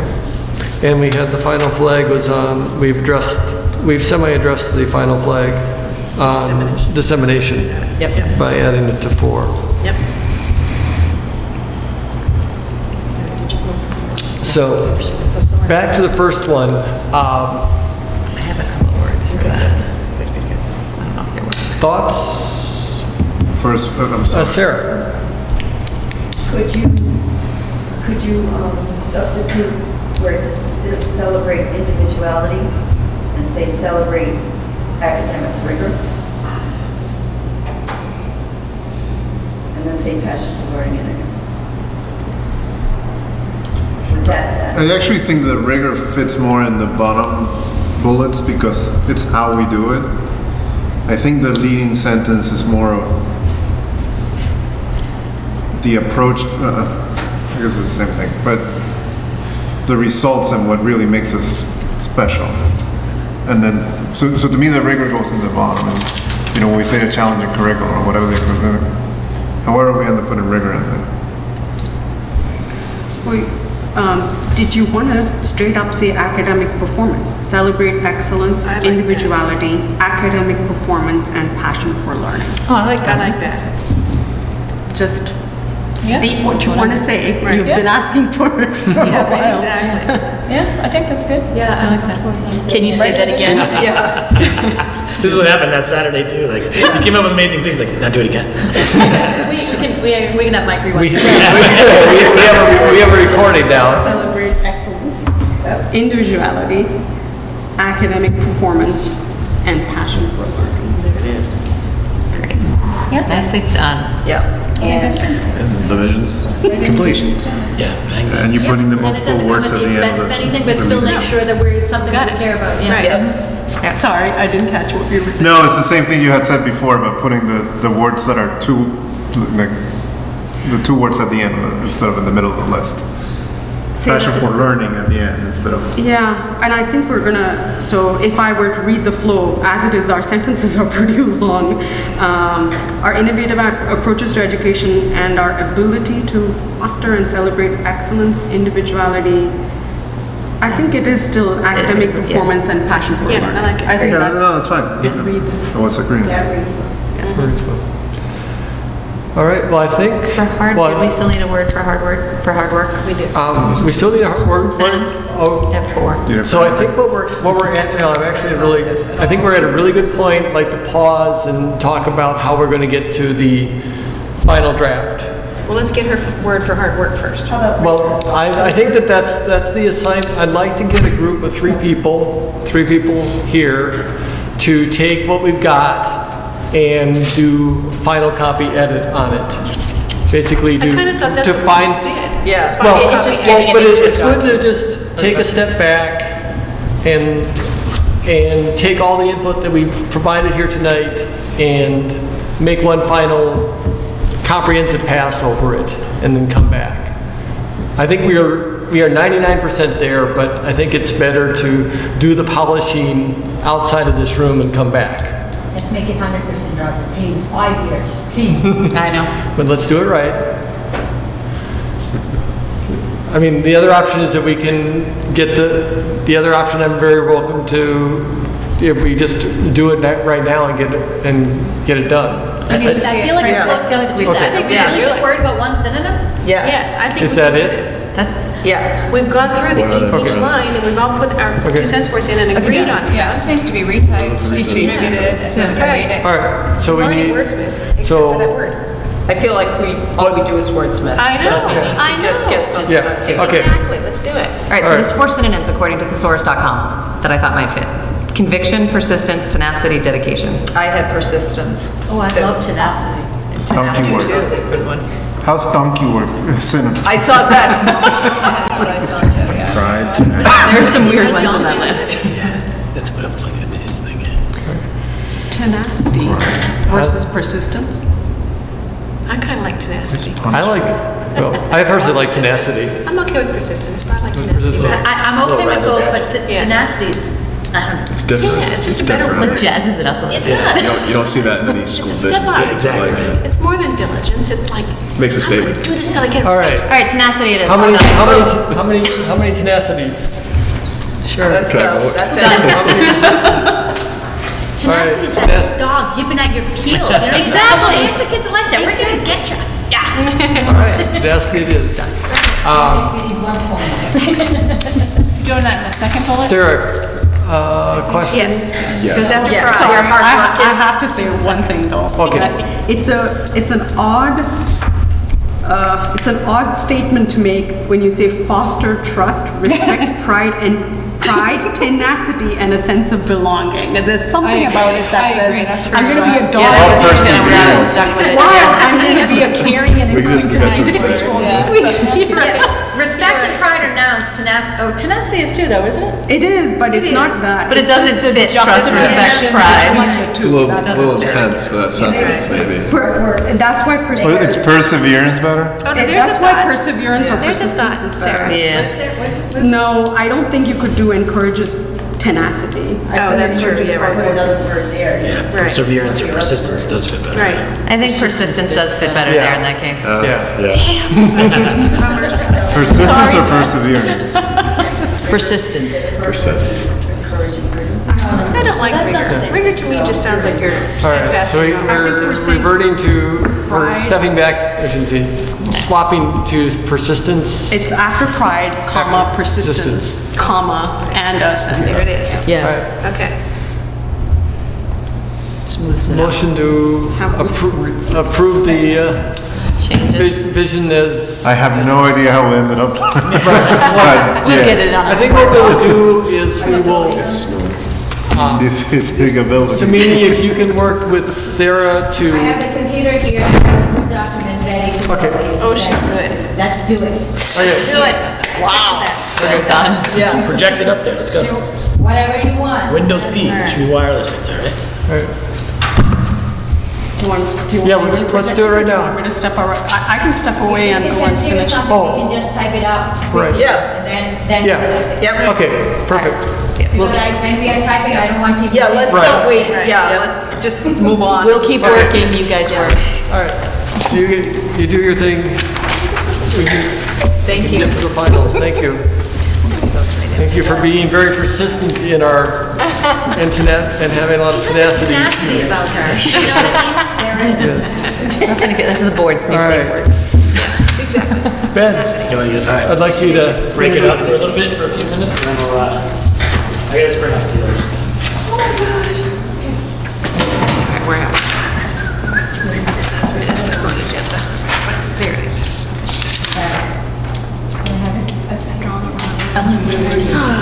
We were in Benita Springs. Okay, that was your 10 minutes, so good job. Oh, okay. Yeah, I got it. Oh, okay, that's a little further north. Yeah. All right, so Roger asked me to spend a couple minutes just talking about the brainstorm session that we had during the offsite, just to review kind of what we did, and then talk about what the next steps and the priorities are going to be. So if we all remember, like after we did our regular session in the afternoon, we actually went through a process. On the right, we did about a 15-minute process of everyone writing down all their ideas. And the idea was ways the Board of Trustees can connect better with our community, right? The different ideas that we come up with. What we basically did is we created all of our ideas in sticky notes, put them all over the place, and then we went through one by one and kind of broke into the strategic value of it and then the importance or value it can bring to us as an organization. I kind of went through and grouped a bunch of the ideas just in a very high level process. So one of the biggest ways we thought, the kind of all our ideas went into was our social media presence. So where we are with Twitter, LinkedIn, our different Facebook and different approaches there. We talked about what we could do there and a lot of different ideas. We also touched a lot on alumni connections. We're starting to get to that point where we have graduates that are in the working world that are actually contributing to society, community, things like that. We wanted to find different ways to build a communication strategy out to that alumni connection. All of us here on the board, as well as our community, has a lot of professional relationships. So we talked a lot about how we mine our own personal networks and brainstorm on ways to add value to the school just throughout our professional networks. We talked about how we, as a board, can also participate more in our core towns community events. So there's a bunch of ideas about where we can be seen in the community and present our AMSA values, what we bring to the community and what they bring back to us, right? We talked a bunch about, or we had a lot of ideas about how we engage with the companies and the local offices in our core communities.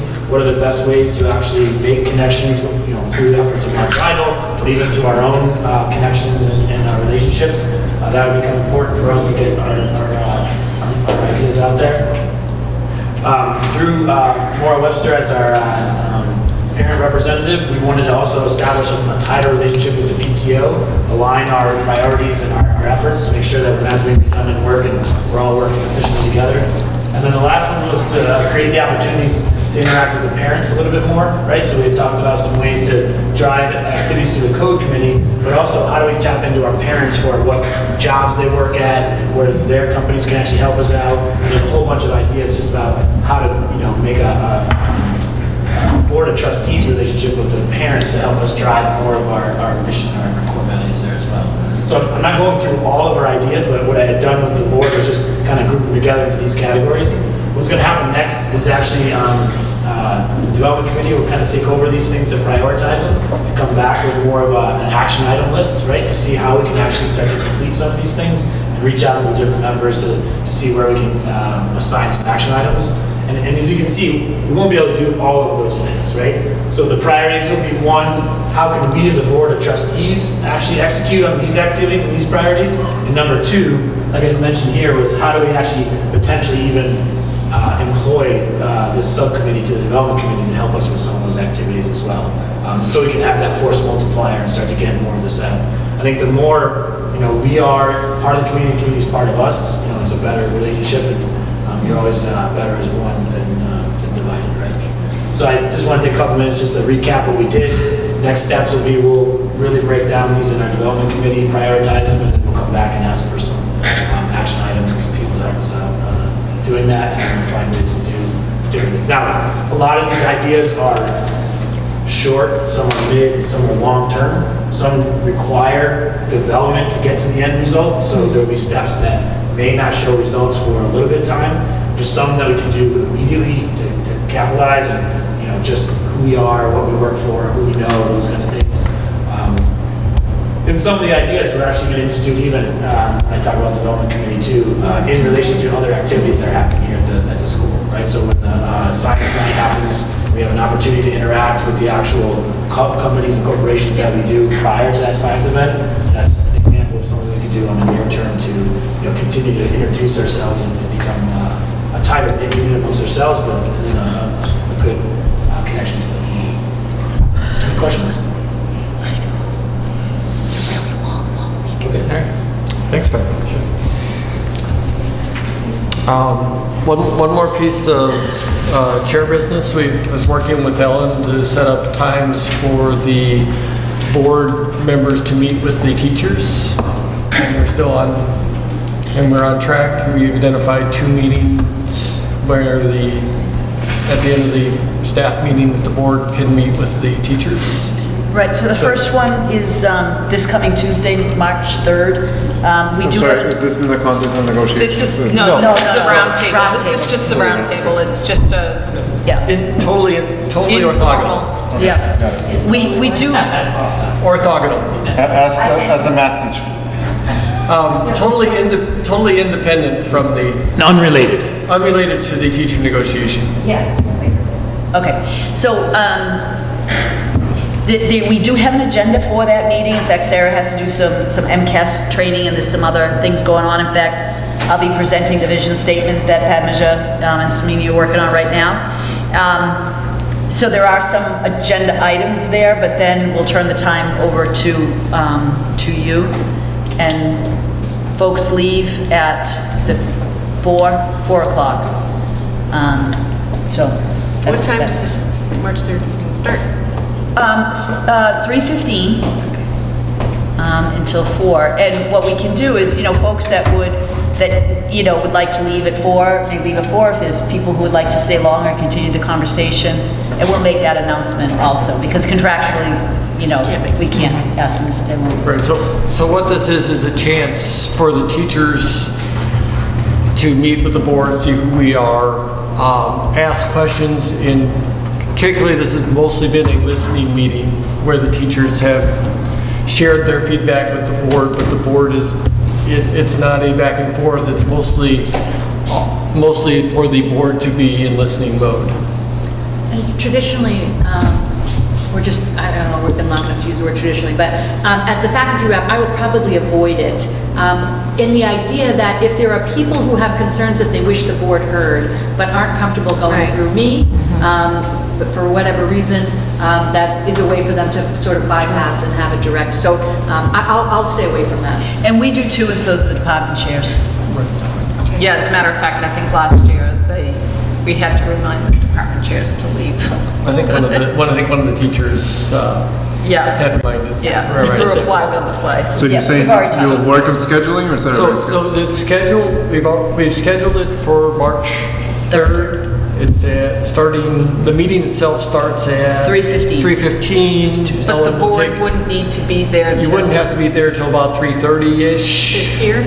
Is it in here? Here, and we can have it, and most we can have is less than, and most 5 people can attend, since we have to be less than the quorum of the board. And I know that Tuesday afternoon may be already a challenge, so how many people are available to attend? You say they leave at 4, so it's only 30 minutes? It'd be 30 minutes plus if teachers wish to. It's going to be less than that. It would be voluntary if they stay after 4 o'clock. They're not required to stay, but if we've got like a good cadence going, they perhaps will stay. But it probably won't be 30 minutes of actual time. Sarah needs at least 20, and I'll need at least 10 for the agenda items. The next day, weren't I on the next day, not Tuesday? Because the next day is the half day? Yeah, I think you put me on the half day. Where's Mike? He's coming back. Yeah, March 4th is half day, Wednesday. Yes. Because you had something else happening, I think it was guidance or something. No, that's on the half day. Where is he? Mike. Is Sarah doing her MCAS training on the 4th? March 4th, yeah. Okay, so she's off this one. All right, so we have, the Integrity Committee is making an announcement about a new Core Values Award that we're doing. And we'll be doing this vision statement. So yeah, it'd probably be close to 30 minutes now then. And I will take Sarah off of that, my notes. So, who would be available and interested in attending the meeting? The other one is in June, so Yeah, we're planning the second one to be in June. It's June 2nd. I raised my hand. Yeah. I will attend as long as they don't exceed quorum. Yeah, I'm interested, but I don't think I can make it happen. I know it's short notice. I could try, I'm nearby at least. Yeah, I should be able to make it. All right, so we've got currently Cindy, Christian maybe, Roger, and... Just a reminder, it is election day, just in case people have plans to go and hold a placard somewhere. All right, so great. So we currently got 4. If you're heading, and I'll check in with Jill and Sheila as well. But let me know if you're interested. We currently have the 4, and we'll go from there. What's the date? Did you get that? Pardon me? The date, June, is there? It's June 2nd. 2nd. It's the all-staff meeting in June. We'll be doing a similar one of these in June, and so for the people who do attend, we'll do a report out to the board from the meeting. All right, I believe that's all of chair business, unless I have missed something. If you want to look at that again. Okay. We are about 2 minutes over right now, so not including this, so we're in good shape. We're in great shape. Okay. Coming back to the vision. So Padmaja and I just want to talk about 4 because we changed it slightly from what we talked about. You have the floor. Do you want it? Okay. We couldn't quite fit dissemination without having to say contribute and collaborate in the service and dissemination of our academic mission. But Padmaja was flagging that there's many ands, and one of the proposals is remove contribute and instead say to collaborate in the service and dissemination of our academic mission, because collaboration includes contribution. I agree. I think that's good. Like it, I like it. Do it. Make it so. Do it? Do it. Do it. Yeah, contribute and. Striking contribute and. Yes. Expand relationships with our families and community partners to collaborate in the service and dissemination of our activities. Like it. All right. Lovely, thank you very much. Can we show that, the fireworks again? Yes, we need lots of fireworks. Yeah, it's going to take a little time. I need to finish my quiz. So if we are done, if there is any vote to be taken, I'm sorry, but let's get it done. I want the beta version out, or even if it is the final version, I'll be happy, even more happy about that. I need a copy of that, because that will go out on Tuesday. We need to do user acceptance and testing. Exactly. Did you send that To all the board members, it will be done in like 2 seconds after I get my laptop back. All right. That's it. I like it. So, Yes, we're there. do we want to call this final, or do we want to? Yes. Yes. It's final. Yes. I move that the board accepts this current vision statement. I second that. All in favor? Is that a motion? All right. That was a motion. Jeff's motion. Second? No, we'll give it to Cindy. We did it together. She was quicker. Yay. All in favor? All in favor? Absolutely.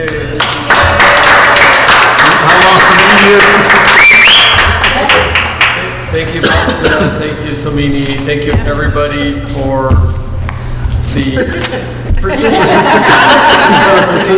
everything else that took us to get to this place.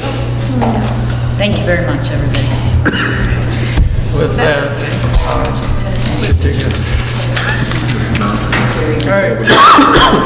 Therefore, ending chair business, I'd like to move to governance. Jill was not able to be here, and the governance committee did not meet. So, actually, so sorry, development was first. Skip this over. Ben, you have development? Yeah. So we did meet on January 29th, I guess it is. First thing we did, just for everyone, we started putting things in order. We assigned roles within the group. So we actually, Mark became the second official secretary. So we just have some structure around our meetings now and things like that, so we know who's responsible for what. Maura's going to be the position of communications liaison. And then the rest of the folks, we just all defined what we believe bring to the actual team and things like that, which was good. We spent some time on the community outreach diversity engagement team. One of the outcomes was to develop a video to start to solicit for support for that. So Maura was kind enough to do that and got published. I think we'll have more of those going.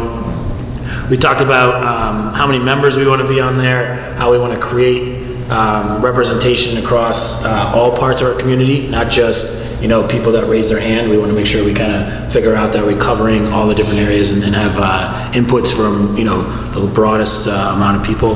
And as people actually participate or raise their hand to participate, we'll evaluate them on the goals of the committee and things like that.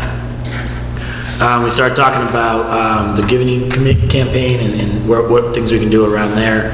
How do we reach out? When do we do certain things of activities? And Mark gave us some things. One of those activities we talked about was combining an activity before the science night, so we could actually, as a board, interact with the corporations that have been so gracious to build the relationships with us and things like that, and build those professional relationships moving forward and show our appreciation for those. We also talked about how the board, again, can be more involved in some of these things, and Roger attended the Synovian meeting with Mark Vidal, just to show that it's not just a school, but it's the entire community that's appreciative of those relationships, and we all can get more value out of them, so broaden our footprint and our relationship status there. We talked a little bit to Ellen. We had some ideas from the last board meeting. Jess had brought in some and brought up, and Sarah furnished the list from the past, right, of the requests. Because idea of development committee is not to come up with what we want to give the school, it's what the school needs and how do we actually deliver on those things. So Ellen had also signed up to revisit that with some of the chairs, right, to kind of refresh that and get things fresh, so we can get the 1 year, 3 year, and 5 year plans kind of put together and classify some of those things in there. That also help us communicate and collaborate better with like the PTOs. Also has efforts around those things too, so we're not being redundant and we're getting the broadest thing there. And then we just had like a little mini round table of some new ideas. So it's a good meeting overall. I think Ellen thought I was aggressive with my agenda. We ended up getting through it, so it was actually pretty good. But we got a lot done, so it was a good meeting. Thanks, Ben. Any questions for Ben? Check. Jill is unable to be here tonight. There was no governance committee meeting, so we have no report from governance. Finance, Kristen. So Finance met Tuesday, and we reviewed the results for December and January. And for the 2 months therein, the revenue, as we had mentioned previously with the new numbers, was down, but equally the spend was down. So for the month, there was a favorable variance to budget for the 2-month period. On a year-to-date basis, again, I like to look at the bottom line. The surplus is looking very favorable. Primarily that is due to timing of expenditures. So Leanna and Ellen are going to scrub a little bit what we have left in the year to spend, like she mentioned, the field trips and what are we going to do and not do, and then come up with a revised forecast for those items that we know will see favorability or additional spend required, just like they did with the revenue when we knew that we had that final adjustment. So right now for the forecast, the way it exists today, it's showing that the surplus for the year would be $82,000 versus a budget of $181,000. The goal is to stay as close to the original budget as possible, and there is probably some path to get closer to that number, and probably not go below the number that's in the forecast today, which is very positive news. The other thing that we talked about at the meeting was Ellen had a meeting, and Erica Brown from the Mass Charter Public Schools gave us a webinar Tuesday to talk about how the school's funding is calculated. So I'll just give you a really high-level view of how that works. It boils down to 2 key rates. One is the foundation rate, which is the state-driven amount of money that goes to the school per student, and it's based on a number of predefined items that the state has determined is required to be funded, essentially, and it's also determined based on student mix. So as the student mix changes, whether special ed students, English as a second language learner, income levels, all of that goes into the mix to determine how much funding will go into that foundation rate number. And the second number is the above foundation rate money, and that is primarily driven by the towns and the budgets within the town and how much the towns determine that they want to spend for their schools in relation to that foundation rate. So high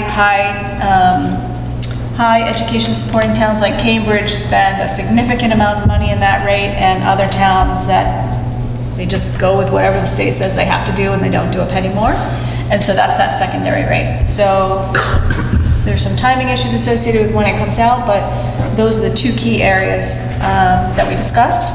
As we know, the state signed a favorable bill to increase the funding for the schools. That goes into the foundation rate, and the big question mark is, how much are the towns going to modify the amount of money they contribute, knowing that the state is changing that mandatory rate? So there's a possibility that towns will continue to be favorable. It still depends upon their individual budgets. There's a possibility that the towns will become more restrictive in how much money they give over and above the amount that the state is now mandating. So it's TBD. Ellen and Leanna are doing as much as they can to figure out what that is. As we project into the future, Leanna's working on the budget right now. And a lot of this information really doesn't come out until the fall, in the winter months. So there's a high level of forecast that goes into the budget, but the school will continue to budget very conservatively, probably in a flat manner to this year, not knowing where the outcomes are going to be. So that's something that we'll be looking forward to. Question for you. Is it based on your physical location of your school or the makeup of the location of where your kids come from? Where the kids come from. So that means that when Hudson, for instance, town, makes their vote on what they do for schools, Yep. we would benefit from that if it was favorable, right? Because they said we want to spend more money. If Marlboro drops it, then therefore we get balanced out that way. So We get less from Marlboro. yeah, and less from Marlboro, potentially more from Hudson. That's right. So do we have an ability to go and communicate to those towns and say, is there a legality thing to say, you know what, Hudson, do you understand what you're doing affects us too because we have your Hudson students? Or do we stay out of that? Can I make a suggestion there? Mark Vital and I met this past week. We're talking about the legislative breakfast that we want to do. And my thought is, and Mark and I discussed all this, the hows and ways and whens and whatever, but we need to concentrate not just on our state reps and our state senators and so forth. We need to have the selectmen from all of our towns and the city council. That's what I was getting invite at, them, right? because So- that's where we hit them with this. That's where we need to help them understand, why they should be happy about funding a place like this, because they can talk about this as a choice for their students. So one more key calculation, right? So whatever they determine they're going to give to their own students over and above the foundation rate is exactly the same amount that we get. So, correct, yeah. And so it's for us to go say that, of the 500 people that come from Marlboro, you should really give more because it goes to AMSA. There are... No, that's not the angle I'm okay. saying. That's not my angle I'm saying. I'm not saying any way to say that Okay. you should raise your money because we want more of your money. Like, that's not, but it's a community decision, it's a town decision about the children that are being raised in their town. Of course. It's not we're looking at the Hudson education, and I'm only using Hudson as an example. We're not saying how do we fund Hudson, they actually should be saying how do we fund and educate the kids that are being raised in our town, right? And in that angle, we're not saying give us more money, right? They should understand, not that they don't understand this, but often I could think that they would go and say, how are we funding our school district? It's really and that's an educational thing, how are we funding the kids being raised in our community, right? Or our town or something like that, right? Right, so if you're going to your town meeting, if you're in one of the core towns, That's right. whether you are sending your kids to the district school or to AMSA, you want, it's the same argument. So do our parents know? That's right. Do AMSA parents sort of check out of those type of town meetings because they're like, oh, I don't even send my kids to that public school, but in reality, that's what I'm saying, like, it's an educational thing that maybe we do nothing more than just educate people, you know what I mean, and let the system work the way the system works, right? Or we can do things like breakfasts to make sure that the city councilmen and things like that know that, you know what, like, your students have a benefit, a choice. And that our own AMSA parents know that whatever they're voting for is not just for the district school, but it affects us here as well, so. And they can't do what you said, Kristen, which is, we're gonna change allocations to local kids that go to school in our district versus, that choose to go other places. They have to make a solid investment into one number, and we benefit up or down based on that. That's right. But that also, knowledge of that, even going to those committees, knowing can help with your forecasting. Right, you know what I mean? Like, if in Hudson there's a huge, strong education committee, and they could potentially raise it. Not that you're gonna budget to it, but you're gonna have at least knowledge that there's an opportunity that 45 students from Hudson are bringing a bigger number next year because Hudson's valuing education more than Marlboro or Clinton or Maynard, right? So, that's definitely getting into some pretty heavy modeling, but I will say that Leanna has done an excellent job breaking down and got some ideas at this meeting Tuesday on how to do some more simplified modeling that will take into consideration the student mix. All right. So she is working on that too. So, All right. yeah, constantly improving. She's doing great with that. And again, like I said, the budget started and the process is underway. So I wanted to fill you guys in on that too. And Ellen's really come up, it was really nice that she had Eric come and give us that. And then the other thing that I wanted to mention is that in your packet is a draft of an investment policy that the board will need to vote on. And we put the draft in here and to give you guys time that we could vote on that at the next meeting. Did we vote on something like that already? We voted on Distribution of approving funds across accounts multiple banks to or be something? opened, yeah, at multiple banks. That's right. And this is just an overall guiding policy. And if you have any feedback or comments, feel free to send it my way, and we'll get that, and Leanna too, please, and we can get that incorporated. This is an FYI only at this point. It will be up for a vote. For a vote next time. Next time. Yeah, so if you have thoughts or comments, feel free to share. And finally, what was the revenue so far for the annual giving campaign? Oh, that's right. What's the number And for the annual giving campaign dollars are $13,000 year to date.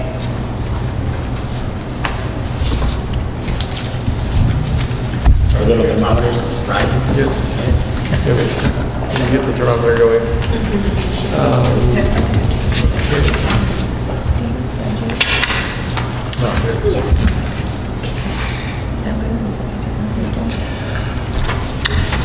Okay, next up, Liz, Education Committee. We had a last minute cancellation because of quorum. So we literally canceled at 5:15, the night of the meeting, so there was no meeting. Okay. Meeting wrap-up. So meeting effectiveness.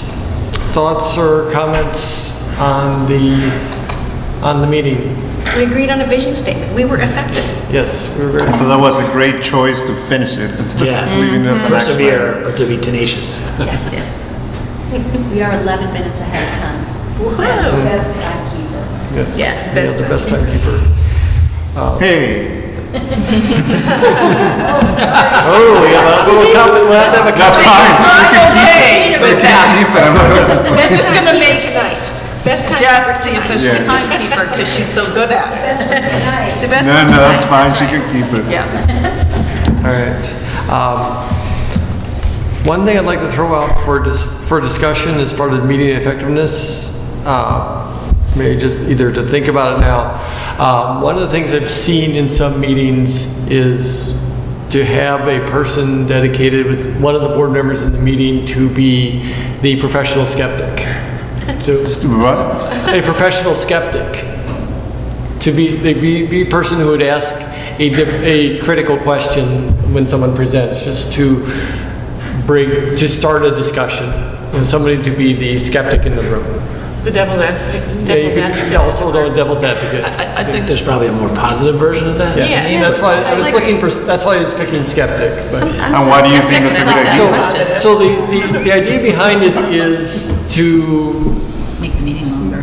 well, no. The idea behind it is that it's shown that in a meeting where everyone is nodding their head and saying yes, you don't really end up with the best quality decision. When you have one person in the room asking leading or difficult questions, it Is forces that an assigned everybody. role, or are you just Yeah, no, calling us to be that? No, I'm gonna try to make it. I'm thinking a rotating assigned role.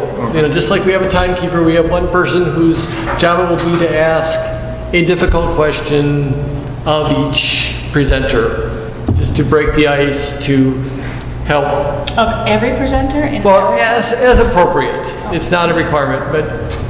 So my first reaction is if you're gonna do that, then the assignment needs to be known in advance, so yeah, that person can prepare whatever the topics are and figure out. Well, that's the other challenge, right? So a lot of this is going to Coming be up on the spot. when I'm listening to you.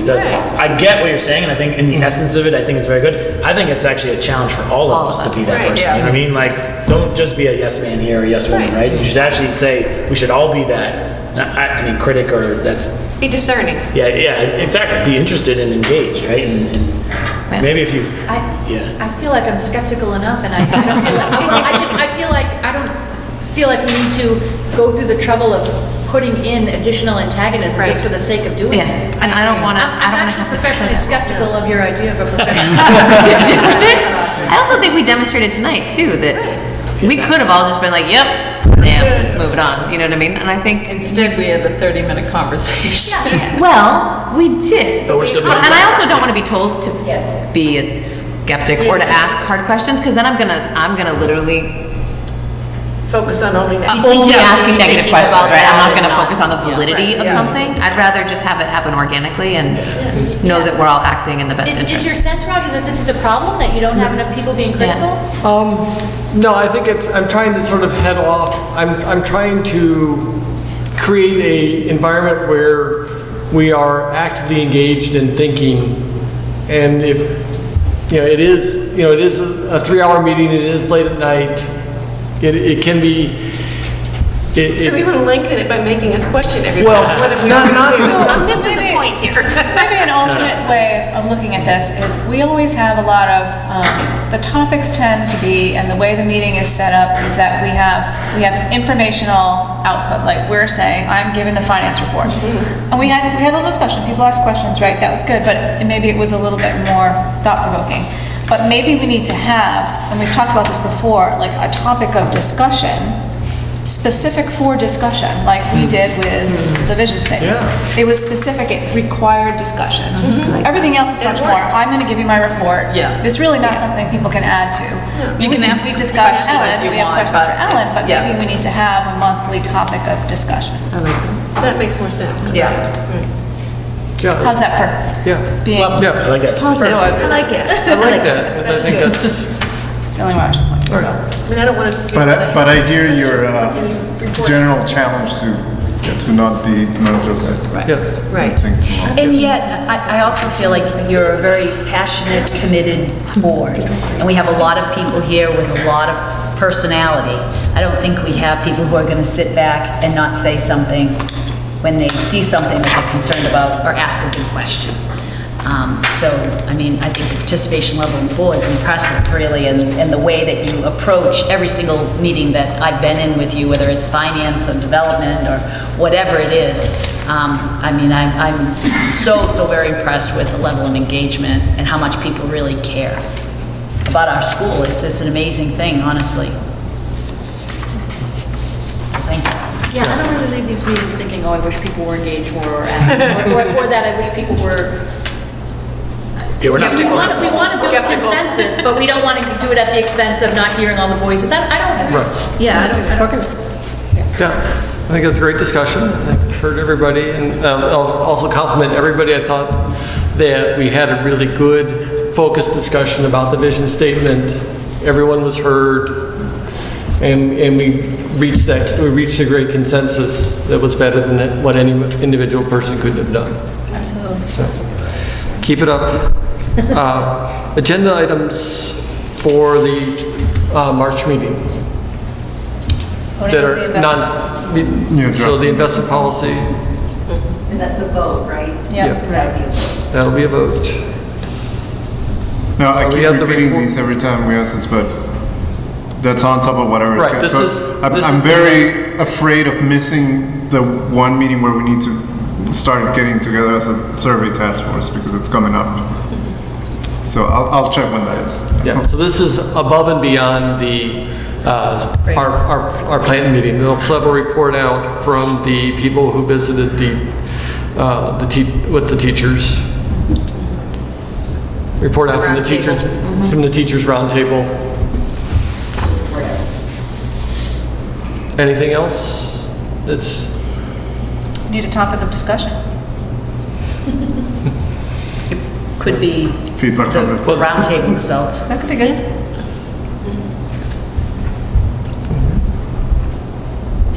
That'll be the topic of discussion. Yeah. Topic of, anything else? Do we have the, no, sorry, that's your next item. Okay, so action items. So the open items, I think that's carried over from January. So we have our committee still to develop SMART goals for the year. We had a lot of meetings that did not occur due to life, due to outside events. So I think we still have committees needing SMART goals Oh, I sent So mine to... for this school year? I sent mine to Jill today, Great. so they're there. So You one, can input them right into, like, Yeah, didn't we do right that? into Board on Track. Governance has theirs. That's what I'm We're saying. the only ones, though, that it's actually in there. It's pretty easy. Sorry, I was told to send them to Jill, so She'll- that's what she'll I probably did. do that. So Jill put them in. I would be more than happy to Oh. do that, though. okay, so board members who have not already done so, myself included, we need to update our Board on Track demographic information and skills. And we should be putting our agendas and minutes into Board on Track. Did we gain any action items from this meeting? No, I didn't. Read the investment policy. Yeah. Read investment policy. Right before bed. I mean, if it's gonna be part of the packet, then It'll be, read it anyways. At least it's one page. all right. Anything else before closing? So I'll take a motion to go into executive session. So moved. Second. Moved by Cindy, second by Rose. Oh, sorry, Maura. Oh, I made the motion. Maura, Roger second. Maura, Raoul seconded. Since we're going into executive session for the purchase and lease of facilities, legal strategy, and strategy for negotiations with represented personnel, requires a roll call vote. aye. Aye. Aye. Aye. Motion passes unanimously.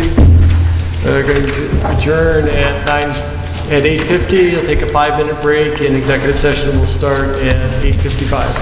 Thank you, everybody.